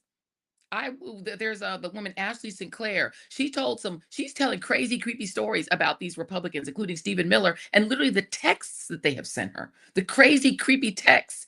If anybody can remember the South Carolina congressman who was in the wheelchair, she told a story about him creeping on her. We've heard all these creepy stories. If you worked in Washington or lived in Washington, you hear all the stories about these people creeping on their own staff members, hiring all these young nubile 20-somethings and 30-somethings and preying on them. You see it in both parties. There's creeperation happening in both parties. These are terrible men in some cases with terrible ethics. But you know what's really also unethical? John fucking Fetterman. Excuse my language. John Fetterman is unethical. He's sitting on committees in which he can see what's going to happen with crypto companies and investing. I think that's unethical, and I think that's something that should make you lose your Senate seat. I would rather have Grant Plattner than Susan Collins, because Susan Collins doesn't care if Trump is a pedophile, and he denies he is a pedophile, but she doesn't care if he is. If it turned out there were pictures of him being a pedophile, Susan Collins would still support him. So you can either have that, or you can have somebody who won't do that and who actually believes there should be universal health care, that you should be able to go to the doctor.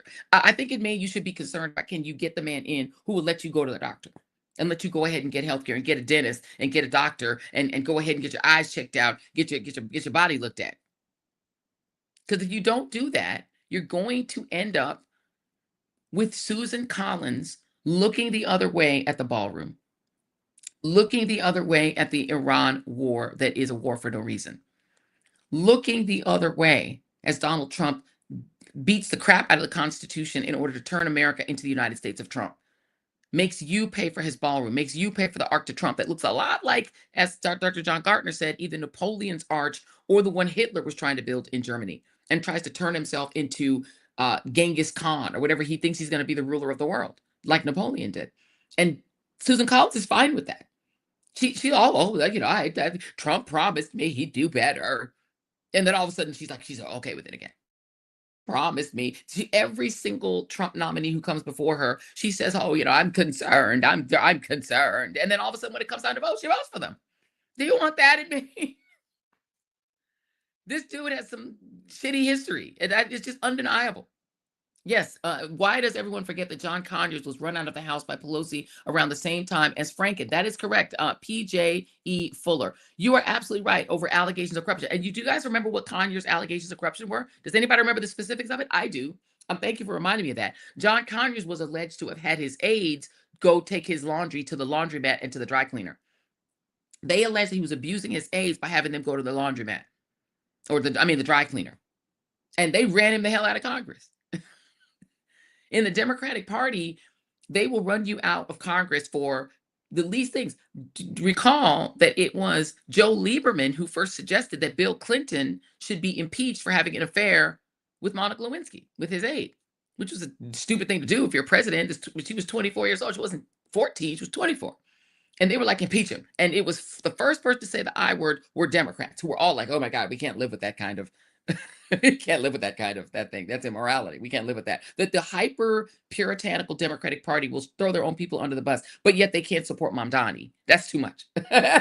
Asking them to support Mamdani, who's actually doing a good job as mayor, that's too much, y'all. You're asking too much from us. We can't do that. You can't do that. But Republicans are like pedophilia. It's fine. And they're supposedly right, exactly, as Ronnie House said, that they're supposed to be the party of Christian values. No, it's not. It's a sham. They've just made up their own version of Christianity and replaced real Christianity with it so they could get their idiot followers to go along with being scammed by Donald Trump. It's apostasy, as Robbie Jones has explained on the show. It's apostasy, meaning they know what the gospel is and they replace it with their own version of it so that they can get stupid people to go along with letting them rob them. They're like, I need to rob you. I need to take your money. I need to use your money to build Trump a ballroom so that we can keep him playing in traffic so we can create a surveillance state. You ever got a problem with that? And Mac is like, I don't got a problem with that. He's a Christian. He's a Christian. We're fine with it. But that Graham Plattner, I don't know about him. He don't seem moral.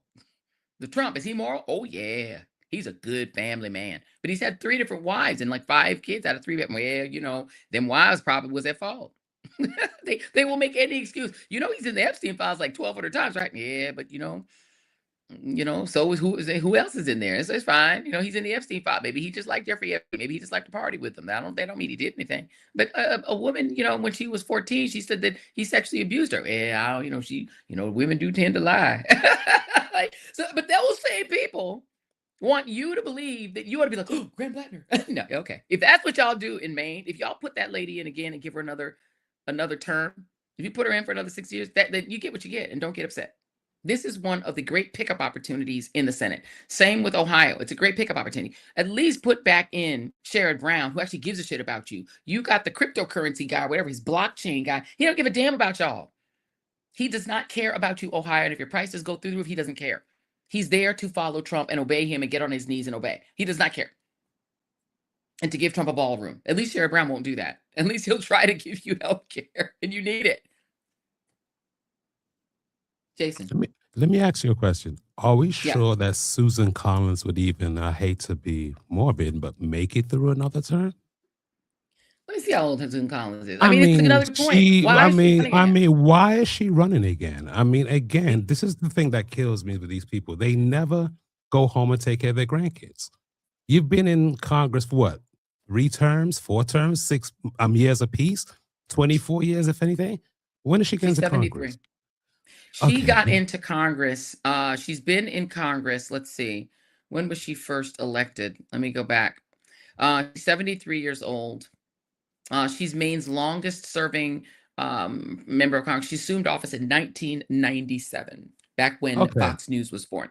And Ken, Jason, while I have you on, because we're having the grown up, I think we have to have grown up conversation about that. Okay. We also have to have a grown up conversation about Florida. We now have found out that Kendrick Meek Jr., not Kendrick Meek that we knew in Florida, his son has decided to jump into the race versus Chevron Jones, who we talked to last night. So it's not enough that you have a really great state senator named Chevron Jones. And we both know him. He's a good guy. He's a smart guy. He would be the first LGBTQ member of Congress from Florida ever, which is crazy because Fort Lauderdale and Miami Beach are there. But that's a dumb. But anyway, South Florida. but it's not enough, right? 80,000 people got to jump in, including one, and his only apparent credential is his name is Kendrick Meek, like the daddy that used to be in. What the hell, Leonce? Why won't they retire and why won't people stand down? It's called entitlement. It's called entitlement. My dad did it. I must do it. I mean, George Bush did it. His son did it. Jeb did it.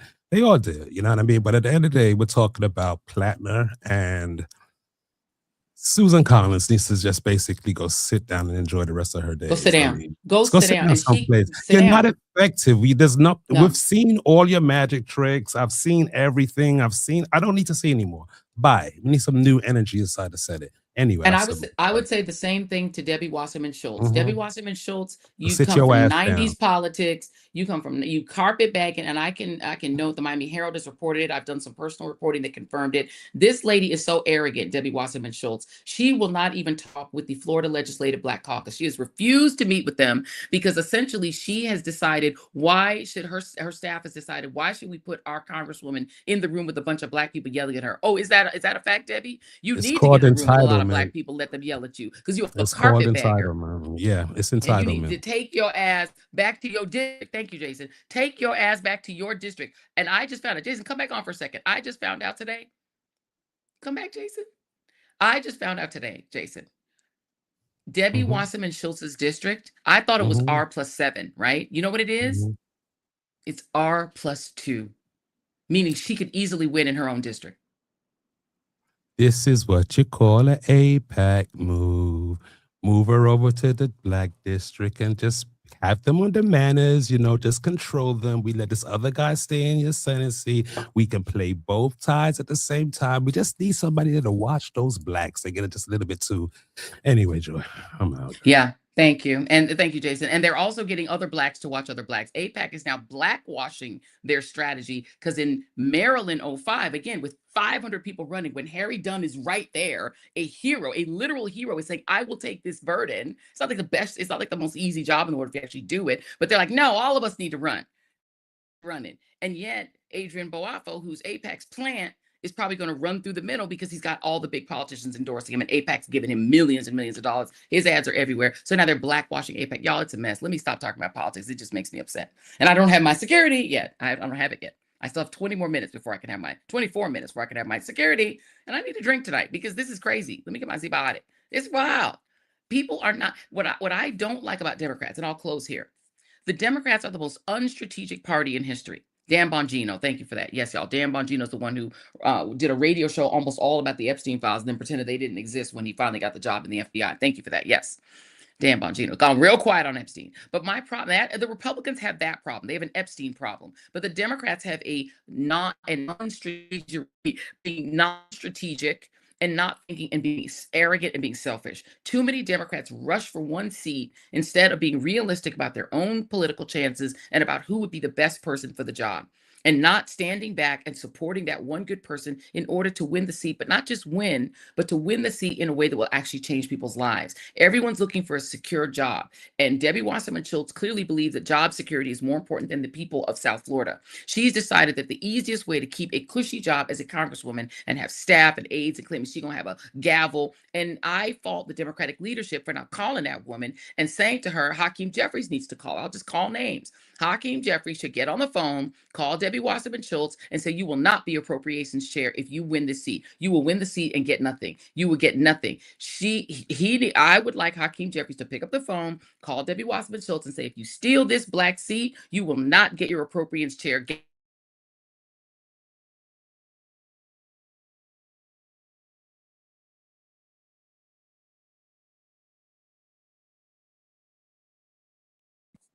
That's it. I would like him to do that. And I think if he did that, it would help him because he needs to prove to people that he's going to fight for us and not just fight for that job. Everyone's fighting for a gavel, but not for the people. And everyone who is selfishly staying in these races instead of just being realistic. And by the way, I'm going to say one last thing before I get off of Florida. The Graham Plattner thing is an easy vote. Just vote for Graham Plattner and get off of the high horse. Get off your high horse in Maine. Vote for Graham Plattner. Get Susan Collins the hell out of here. Help her retire with her grandkids. Give her assistance. She obviously needs help to figure out that she needs to spend more time with her family at 73 years old. Let's help her retire. Go sit down, lady. But in Florida, listen, y'all are about to have Byron Donalds running for governor. And Byron Donalds, he is Uncle Thomas. He is Clarence Thomas on the inside, but Black on the outside. And he will relate to Black men in Florida because he still comes across, unlike Clarence Thomas, who done outed himself as I needed to be called an Uncle Thomas at this point, or an Uncle Clarence. And we know what he is. But in the beginning, Black people supported him because they wanted a Black man on the Supreme Court. 70% of Black folks supported him. And only then they got the surprise. You're going to get the same thing with Byron Donalds. He's a Clarence Thomas. Okay, so let me stop. But y'all need to think about who can be on a ticket that people get in their hands when they're facing Byron Donalds for the governor's race. Who do you think will get Black men to say, let me stay with the D's when the R's are offering me a Black governor? Saying that in Uncle Luke. And if y'all don't want to go, if y'all have, oh my God, his lyrics, okay, then lose. Because the lady who got the seat now, she's going to be investigated. They're going to be trying to throw her in prison. Sheriff McCormick. She's going to be fighting to stay out of jail. Y'all want her? Okay. Y'all do what you want to do. Let me move on. It is Flag Day coming up. We will not be going into Flag Day just rolling into that good night. Despite my criticisms of Democrats, we still have people that are actually fighting to try to create the more perfect union that was promised, and that in this 250th birthday of our country has not yet been achieved. And this season, Bruce Cohen, the Academy Award-winning producer behind such great films as American Beauty, Milk, and Silver Linings Playbook, and award-winning jewelry designer, one of my favorites, and CEO of his self-named company, and one of my favorite jewelry designers to wear, Alexis Bittar, came together with a mission to re-engage Americans in what the American flag was meant to represent, especially for those who feel that the flag never embraced us in the first place. Their message is that the flag has been co-opted. Y'all take a look at this video.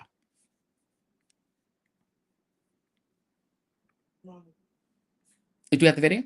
Ooh. Yeah, there we go. Oh, hold on a second. Let me get the number. Let me get the number. It is D3. What does the American flag symbolize to you?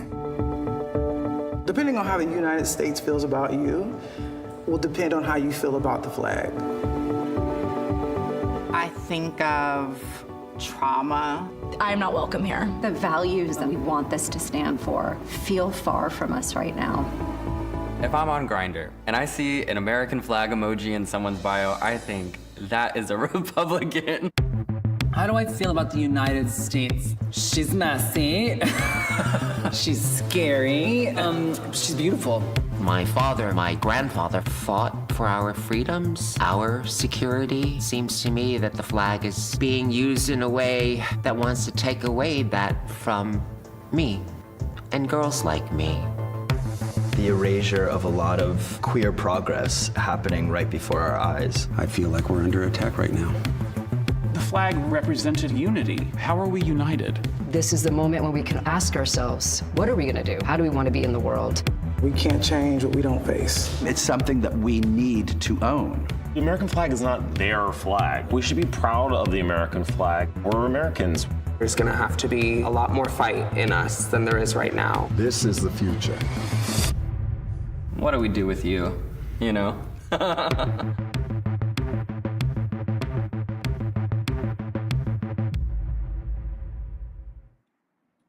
And joining me now are Bruce Cohen and Alexis Bittar on the day before Flag Day. So it's the day before Flag Day Eve. Welcome. It is such an honor to talk to you both. Hi, Joy. Hey. So let's talk about this. I'm going to start with you, Alexis. And first of all, your jewelry is amazing. It is fabulous. I'm such a fan of both of you. But talk about why you all made this film and how you got, well, I know how y'all got every like amazing star that you could get in it. Why did y'all want to do it? Basically, we came up with this idea in February of last year when Trump was just starting his presidency. And I was with my husband and 3 kids in Japan, looking at the news and feeling kind of just depressed, reading about Project 2025, and wanted to look at my own defeated nature around American politics and how I could engage in fighting for democracy.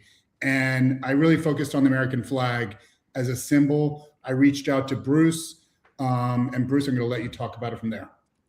Yeah, Bruce, what was the sort of process of pulling this together, and how long did it take? We did it really quickly because we felt that it was important. And as we reached out to queer leaders in all different fields, which is sort of our concept for the film, we got a great response. It turns out a lot of people had been thinking about all these issues around the flag. And I think we knew, Alexis and I realized the flag had been co-opted. I think we weren't as aware of how many Americans, and particularly how many Americans of color, feel that the flag never represented them to begin with. And that was an eye-opener to us in kind of an exciting way, because we were like, oh, this frickin' American flag has been an issue for 250 years. This is not a new thing. I mean, Lena Waithe says it so, as she's known to do. She just slams it. She says the American flag is soaked in blood. And that's right. But it's part of the whole complicated conversation, which is, we feel, a conversation that is so important to be having right now. Yeah, I think Alexis's feed got lost. We're going to wait for him to come back. I'm going to stay with you, Bruce, because, it's interesting because it's people consider the Confederate flag to be an obvious attack on Black people. Black people see it and they know what they're getting. But growing up, I knew more Black people, including in our household, who would watch the Dukes of Hazzard, which had Confederate flags on the car, on all of the paraphernalia, than would feel invested in the U.S. flag. People were as offended, or even in some cases more. Even the American flag represented the same kind of right wing. You know what I'm saying? The same kind of sort of right wing ethos as the Confederate flag. They seem to be the same for a lot of people. Well, I love that you mentioned that, because it's one thing that we didn't get in the film, but that had come up, is this idea that when the Confederate flag was around for those years that people were flying it and that it was on monuments, it represented this whole racist, horrific part of our country. But the Confederate flag was rightly relegated off of the flagpoles and out of the monuments in the last 10, 15 years. And what happened was the people and what they had invested in the Confederate flag, it switched to the American flag. They were like, all right, you want to take our Confederate flag away? We'll just take the American flag. And that's kind of where we are right now. So we feel like we need to reclaim it back. We didn't give them permission to take the American flag. We didn't know what was happening. We weren't paying attention to it. But now that it's happened, are we just going to let them have our flag? No. It's so interesting, Alexis, because when we were at the Democratic Convention in 2024, it was interesting that there was so much commentary from mainstream normal media, not Fox, about the number of people who were happily waving the American flag, right? In a way of sort of almost even the media ceding the American flag to Republicans, which is a crazy thing, because there's a group of Americans talking about an American election, waving the flag. And even a lot of the mainstream media said, oh my gosh, they're waving the American flag. Like, what else would they be doing? Yeah. I mean, I think obviously this has been going on for a long time, that the left basically just gave up the flag. It's interesting. I feel I'm Arab American. And I'm gay, and I never felt super patriotic around the flag. My parents are American history professors, just to that's why. And so I never felt really wow, that flag really represents me. I always felt kind of like on the outside. You just take Arab American or gay, it's like either one of them, it was messed up, and so I think for me, I had to really think about just that accept that that is the reality. There are reasons why I feel that way. And I do feel like I was marginalized, and I do feel like I was brought up thinking that I was less than. So I also think that the left co-opted the flag. I mean, the right co-opted the flag, you know. Yeah. And it's important for me to then recognize all of those things, accept them, and then be like, okay, well, what am I doing today? You know, how am I showing up in terms of reclaiming it? So then, Bruce, what is the sort of call to action here for people who are watching? Because, you know, you're talking in some cases, to your point, you guys' point, to like double marginalized groups, people who are people of color and also LGBTQ people who are trans and also, you know, brown person or black person, like all that sort of double marginalization. What do you want people to take away to do after watching this film?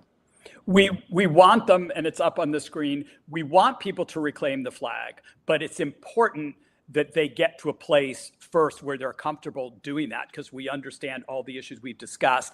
And the thing we've been thinking about a lot in the last couple of weeks as we've been trying to launch this is reclaim the flag is a metaphor for reclaim the country. We stand with everyone who is really concerned that is this flag even worth reclaiming right now with the state that our country's in. So what we really have to do is reclaim the country, but reclaiming the flag is part of that. And what we're specifically asking people to start doing is to fly the American flag, to document where you're flying it and why you're flying it, and to share that, and to nominate other friends, sort of a la the Ice Bucket Challenge, and say, I'm reclaiming the flag, will you reclaim the flag? But not as an excuse not to do the work to reclaim the country, because that's what we really need to be doing. And so the real call to action is to vote in the midterms. Yes. But in the meantime, wouldn't it be beautiful in a way if a month from now, 2 months from now, when you're seeing American flags, you don't automatically assume that they're MAGA people flying them anymore.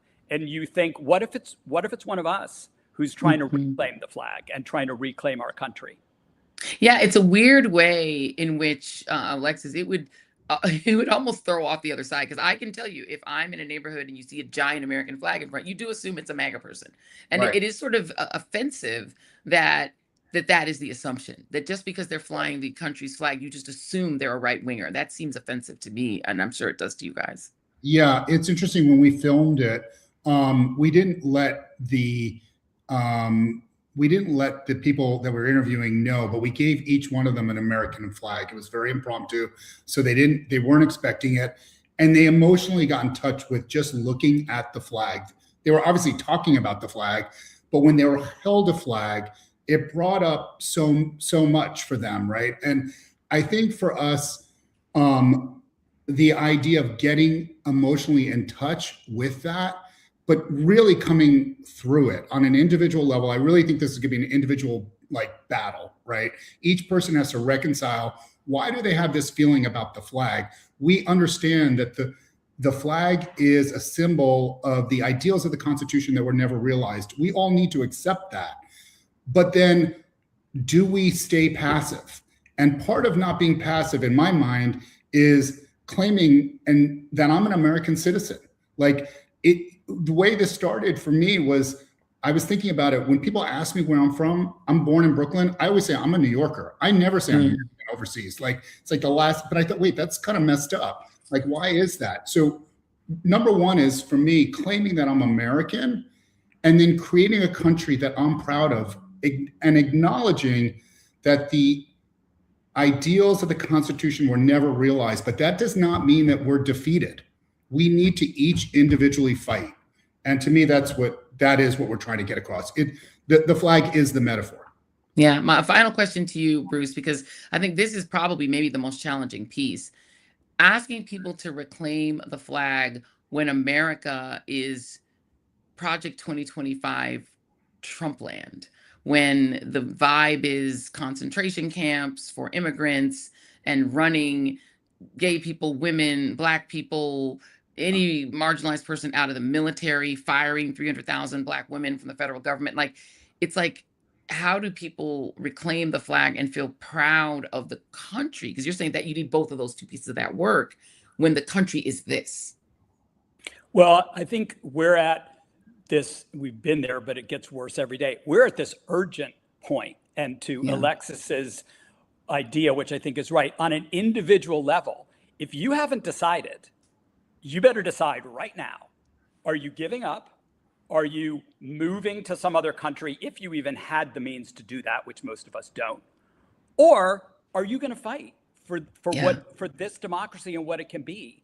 And if you're choosing the third one to fight, which I have chosen and Alexis have chosen and Joy, Lord knows you have chosen, then what are the different ways that we can do that? And how are we going to get our country back? And are we just going to give up the flag until then? Or are we going to try and co-opt the flag back a bit to be one of the symbols that we are also using to try and save this country? Yep. Bruce, did you have a final thought, Alexis? One last thought is, please. We're seeing amazing examples of people who are changing the face of democracy, like Mamdani, who relatively were unknown 2 years ago, or Graham Plattner, depending on what you think about them. They're changing the face of democracy. Everyone can actually make a huge impact if they understand their own power. That's right. That's right. Amen to that. And thank you for amen to that. Amen to that. And that is the thing, is that yes, we can't all leave. And leaving requires leaving people behind here. And what we don't want to do is feel responsible for leaving people in hell. If we can fight and we have the means and we have the ability, we have a moral obligation to fight. We cannot let these demons take this country from us. We built it. We worked for it. A lot of our families died for it, bled for it, built it as enslaved people, indigenous people, fought tooth and nail to keep these lands. Y'all, we better fight for this. We better they're fight. taking it right now. They're literally, and there's no choice. Yeah, we have to fight. Yeah, we have to fight. We have to fight. I love this. I love this. Thank you all both so much. Y'all go to reclaimtheflag.us. We're all going to do this, y'all. We're taking it back. It belongs to us. Two of the greats literally using their celebrity, using the respect that they have in the world. And this is how you use a platform. Bruce Cohen, Alexis Bittar, thank you all for doing this. I so appreciate you. Thank you. Happy Flag Day. Happy Flag Day. Sunday. Yes. Amen. That is awesome, you guys. We're going to do that. Reclaimtheflag.us. So you guys have a lot of work to do. If you are a woman with an abortion story, you guys are going to want to support Lizz Winstead's efforts, and that's going to be miffystories.com. You're going to do that, please, and get your stories uploaded. And we're going to go to, there we go, miffystories.com, and then reclaimtheflag.us. Go over there. You can get the action plan. It's a 3-part action plan of things that you can do to reclaim the flag. Don't let the bad guys win, y'all. We're not going to do that. We're going to have our Frodo moment. Okay, let's get to our moment of joy so we can get into this weekend and I can have my security. Our first moment of joy is coming out of Chicago, where a content creator named Joby Barbosa, who is a doctoral student who moved to Chicago in 2022 and has set a goal to become the first person in history to run every single block of every single street in Chicago. He's been making these adorable videos, meeting people along the way. Please check out one of them. Most dangerous neighborhoods in the south side of Chicago. And the advice I've gotten before I came here is do your thing, don't look at anyone in the eye, don't speak to anyone, and leave as quickly as you can. And that is the worst piece of advice. My name is Job, and I'm running every single street in the city of Chicago. Today I'm challenging that narrative, and I'm showing you why you should interact with everyone you see. Let me show you why. You want to race? Oh, you're rapid. Good job. See you, man. Hey, how you doing, man? All right, super large. Michael. No way. How you doing, my friend? I'm good. We raced the other day. My brother. And also, he gave me a mint. Hello, Lucky. Oh, I love Lucky. Hey, I got you. Hey, that's what's up. What's your name? Job. Job? Yeah. Right. What's your name? Trevor. How much you got left? You've got 8% left of the whole city to complete. Oh, I've been well received by everyone here, to be honest. And it's true. I've been treated so well here. Oh my God, it's so nice to meet you. You need water? Oh, yes, please. Oh my God, this is only water. It's not always dangerous. There's a lot of love here. We rescue the dogs and the cats around the neighborhood. You have 11 dogs and 20 cats in your house. Yes. I am the dog lady. She's the crazy cat lady. Very cool. So we try to help more animals around here. You know, you're welcome back. I truly love coming to the south side. We're all going to go for a run together. Yeah! Who's tired? Not me. We're sprinting now. Nice to A meet you. pleasure. Thank you. Of course. That was a good one. So where are you gonna go now? I'm just gonna complete the neighborhood. Thank you for the water, by the way. I started my run at 3:15. Now it's 8:24. I've just stopped to speak with so many people. It was amazing. Please don't be swayed by the news. Please don't be swayed by social media. This is the percentage of how much I've run in Chicago. And this is today's run within the overall map of the city. Southside hospitality. I love that. And he has that city of Chicago flag on him like a cape, and he runs around. And so Job's final run is going to be in the downtown area this Sunday, which of course is Flag Day, June 14th, also which is No King's Day. If you want to see him in person, he's going to be around his Chicago City with his Chicago City flag cape at 10 a.m. Central Time. He says that his goal, I think he's going to be downtown. He says his goal is to highlight and celebrate the great running community of Chicago. Yes, Jason. You can follow him at no. for updates. Yes. Sorry, you put that up. Okay, I'm just saying that, and I hate to be the one to feel this way, but What? could you imagine a brother with a flag on his back running through a white neighborhood like that, and No. the reception will be the same?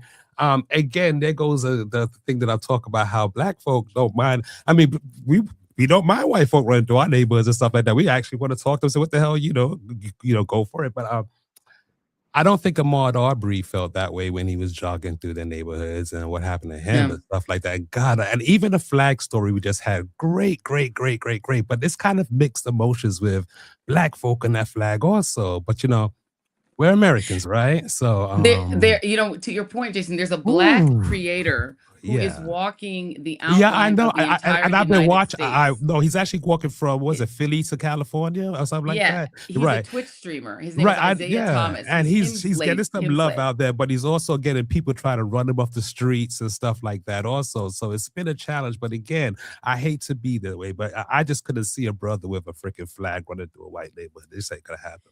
It would be interesting what would happen if a black man ran with an American flag on his back like a cape. It'd be interesting how he would I be don't even received. think that know. would make a difference, because they're like, that ain't your flag, boy, and they be throwing stuff. I don't know. I'm just saying, I hate to be a doubter, but I'm just being cynical because it's the truth. I just don't see how it's happening. Not in these USs of A. Yeah, not in this US. It's very interesting, and if you guys watch the documentary, and I hope you guys will watch Reclaim the Flag, because they talk to a lot of Black Americans, including Lena Waithe, who's one of the most prominent voices in the doc, where she's very honest about that. She's like, the American flag doesn't mean anything to me. It never has, because it just doesn't include me. I mean, it's the equivalent of the Confederate flag, like I said, and growing up, people literally looked the other way at the Confederate flag in that. I mean, look what kind of flags we be repping on our shirts and stuff. I mean, it's an American flag in a sense, but it's the point of it that this feels and other flags feel inclusive. But the standard flag that we know, see. Yeah. I don't know. It just doesn't. It never felt, mine. I think that's why they did I think that's what they did. And I think Alexis Bittar, being an Arab American, makes it like even a different twist, because he's felt like we felt in the country. And then anybody gay says like, well, we felt. So it's like, it's a weird thing where they're asking, and who's always been marginalized. Who proudly flies their flags around the country? Those big, massive right-wingers, white men. You know what I mean? And again, no disrespect to what that's your flag. I get it, but that's your flag. I just don't. Anyway. Yeah, it's interesting, and I love the conversation that's happening in the chat, Jason. You don't provoked a whole conversation in the chat. But it's a true feeling. If I'm being 100% real as a Black man in this country, right? My lived experience is that flag has I have mixed emotions with that flag. Yeah, that flag. I had all my 3 children here. I met you here, and all that great stuff like that. But as a brother walking through this land, that flag, I have mixed feelings with it. I just do. And I'm just keeping it real. And I'm sure many people feel that same way. Oh no. Cali Bear 49R said only during World Cup.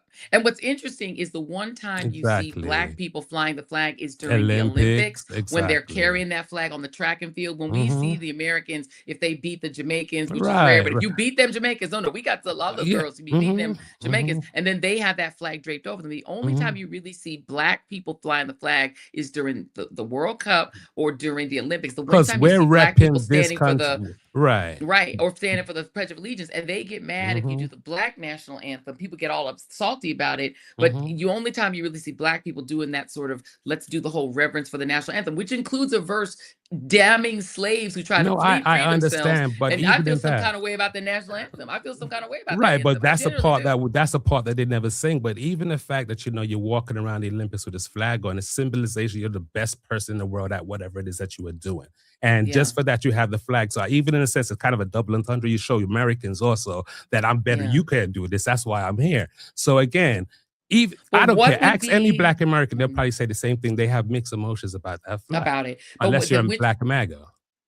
Unless you're Black MAGA. And the thing is so crazy is that if you flew an American flag as a Black person, they would assume you were like a Byron Donalds. They would assume you were Republican, exactly. They would assume you're a Republican. And that's but that's why they made the film. Because they're like, that's a problem. It shouldn't be that when you see an American flag, and first of all, people are saying it does represent imperialism. It absolutely does. Each of those stars is imperialism. That Hawaii flag is some nasty work because they stole Hawaii. So Hawaii should be its own country. And they slapped it on the flag and stole it from the Queen.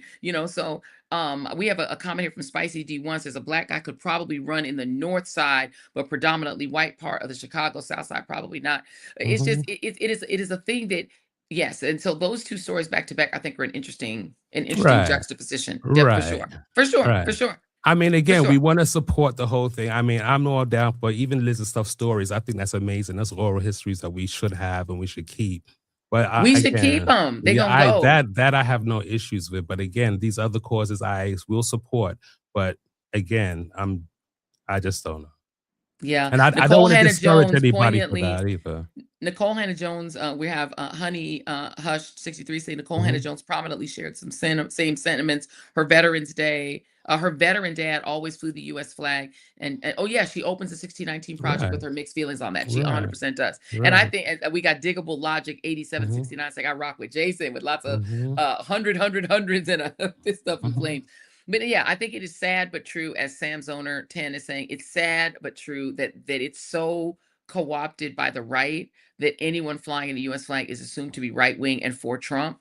And the U.S. flag, no, the U.S. flag is the Trump flag, is the Confederate flag. They're all the same thing. But what I will say, though, is the Republican Party has now embraced the Confederate flag, which is so ironic because they've stolen the U.S. flag, but they also embrace the anti-U.S. flag. The Confederate flag is an anti-American flag. And again, as I mentioned in the chat, in the conversation, the Dukes of Hazzard was a mainstream TV show that was marketed as the monoculture. We watched it growing up, and they sold Black people a show where the Confederate flag was on all the cars, flying, people were watching it, and Black people were consuming that damn content with a demon anti-American flag flying. Everybody was, could we get them Dukes? My mother used to love it. And you're talking about they were trying to sell us that we should accept the Confederate flag, y'all. And then once they Black people finally went, hey, hold on a second with that Confederate flag shit, and stopped buying the little Dukes of Hazzard toys and said, we're not going to buy our kids them little toys anymore for the Dukes of Hazzard. And the 80s became the 90s and people got more woke. Then they were like, we're just going to take the American flag and do it with that. And they've now stolen it. I bet you but they have both flags. No, they could keep them in some respects. I bet you if I ask a comment, if anybody needs comments, are you guys flying the flag in your home, outside in your car? I guarantee the majority of them are saying no. Yeah. Here's Spark Axe, who says, as a white gay veteran, I know it's not exactly the same, but I feel the same damn way seeing that flag being taken by the right with 3 exclamation points. And Spark Axe is right that even when we were in New Orleans recently, the last time I was in New Orleans, if you walk down the street in New Orleans in the French Quarter, which is very liberal, it's the liberal part of Louisiana, you see a lot of flags flying from windows, but it's the rainbow flag. You don't see really the American flag. You see the rainbow flag, but because that's like a signal letting LGBTQ people know they're safe on that block, which is a weird thing where people fly the LGBTQ flag in America, supposedly the freest country on earth. People will fly that flag either for pride or as a sign that you're safe in this store, which is wild. And then, the Don't Tread on Me flag, that Justice Here 999 is saying they took that flag also, and that's the Tea Party flag. So it's like they take all these flags and they co-opt them. But how do you combine the Don't Tread on Me flag, which is supposed to be anti-imperialist, with the U.S. flag, which now represents imperialism because they stole Hawaii and all these other territories because they were an imperialist country, with the Confederate flag, which is anti-American? And they put all 3 of those flags together with a Trump flag that is idolatry. idolatry and representing an idol worship, they put all four flags together and say that's one ideology. That don't make no sense. This is not a democracy. This is something that don't make no completely sense. different. It's not a democracy, and it's weird. It's weird, y'all. Yeah, and somebody only threw a world championship, says Caramel Candy. All right, let's play our final moment of joy. It says, I love it when y'all talk back and forth. Jason's takes. We love Jason's takes. We might have to do a mini pod. And you know what's so funny? I looked and then most people are saying hell no about flying that flag. So that's what I'm saying. I mean, we walk our neighborhood. You see anybody flying that flag? No. And again, no disrespect to the flag. No, not at all. But I big up Bruce and Alexis because they directly confront that. And so I want to big up Bruce Cohen and Alexis Bittar because they know this is the conversation. And they actually had that conversation with the people in the film. So big up to them for being brave enough to come on here, knowing probably everybody in the chat was going to feel this way. Who is this to put $100 in the till? Hold on a second, AFD 1000, $100 in the till, saying happy birthday, Joy and team TJRS. Keep being you and bringing the receipts. Knowledge is power. Thank you for all you're doing. Oh, we love you. Thank you so much, Afni.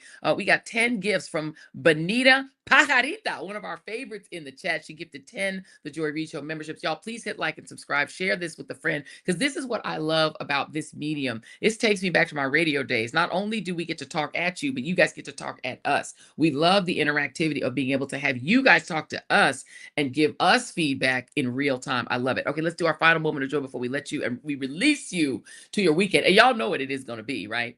This last moment of joy, you will not be surprised that it celebrates what we truly believe will be the Knicks closing out the NBA Finals, y'all. I'm sorry, Spurs fans, with a 4-1 whooping in San Antonio. And in New York, you could expect the celebrations to be very unique as the greatest city in the world. Sorry, San Antonio and everywhere else. And celebrating our diversity with the viral chant that now we know is no longer totally accurate by Knicks superfan MD Ahnaf Hossein. Play the video.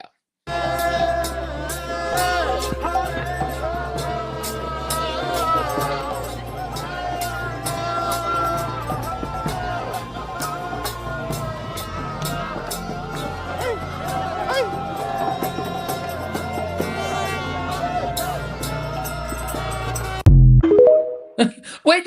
Okay, Winston, I thought you switched out that video. You didn't still have that in there. You gave me the other video. I thought Winston gave me the video. That's the one where we've got the guy where he's saying, it's the guy Hossein, where his chant was, my mayor's Muslim.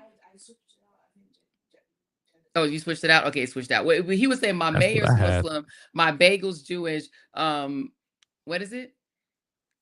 Okay, now I forgot the old chat. But anyway, they had a dancing robot, so that was. They had a dancing robot. So there you go. Yeah. Anyway, we didn't get the switched out video. We wanted to give him credit. I'll put it on my social media, but he came up with the chant and the update of the chat, which he is now updated. Hossein is updated. It's now my mayor's still Muslim, my bagel's still Jewish, the Pope's on our side, Knicks in 5. My mayor's still Muslim, my bagel's still Jewish, the Pope's on our side, and Knicks in 5. Have a great weekend from the Joy Reid Show. Thanks to everybody who came to be a part of our very first real life TJRS Live IRL. More to come. And all of y'all who are telling us to come to your city, we're coming. Let's come in. We're coming. And let's go Knicks. All right, y'all. Have a great weekend. Bye-bye. Love you. Mean it. Getting back to the basics, grassroots level. Let me dig a little deeper with the shovel. Plenty can't tell the forest from the trees, and I'm hard to detect, like a black hole in the dark. Injustice anywhere, it's a threat to justice everywhere. Let me make this clear, I got a bone to pick, and I'll never fear the threat of poverty. They don't want to talk about it, they rather party, so I'm a real talk about it, for sure.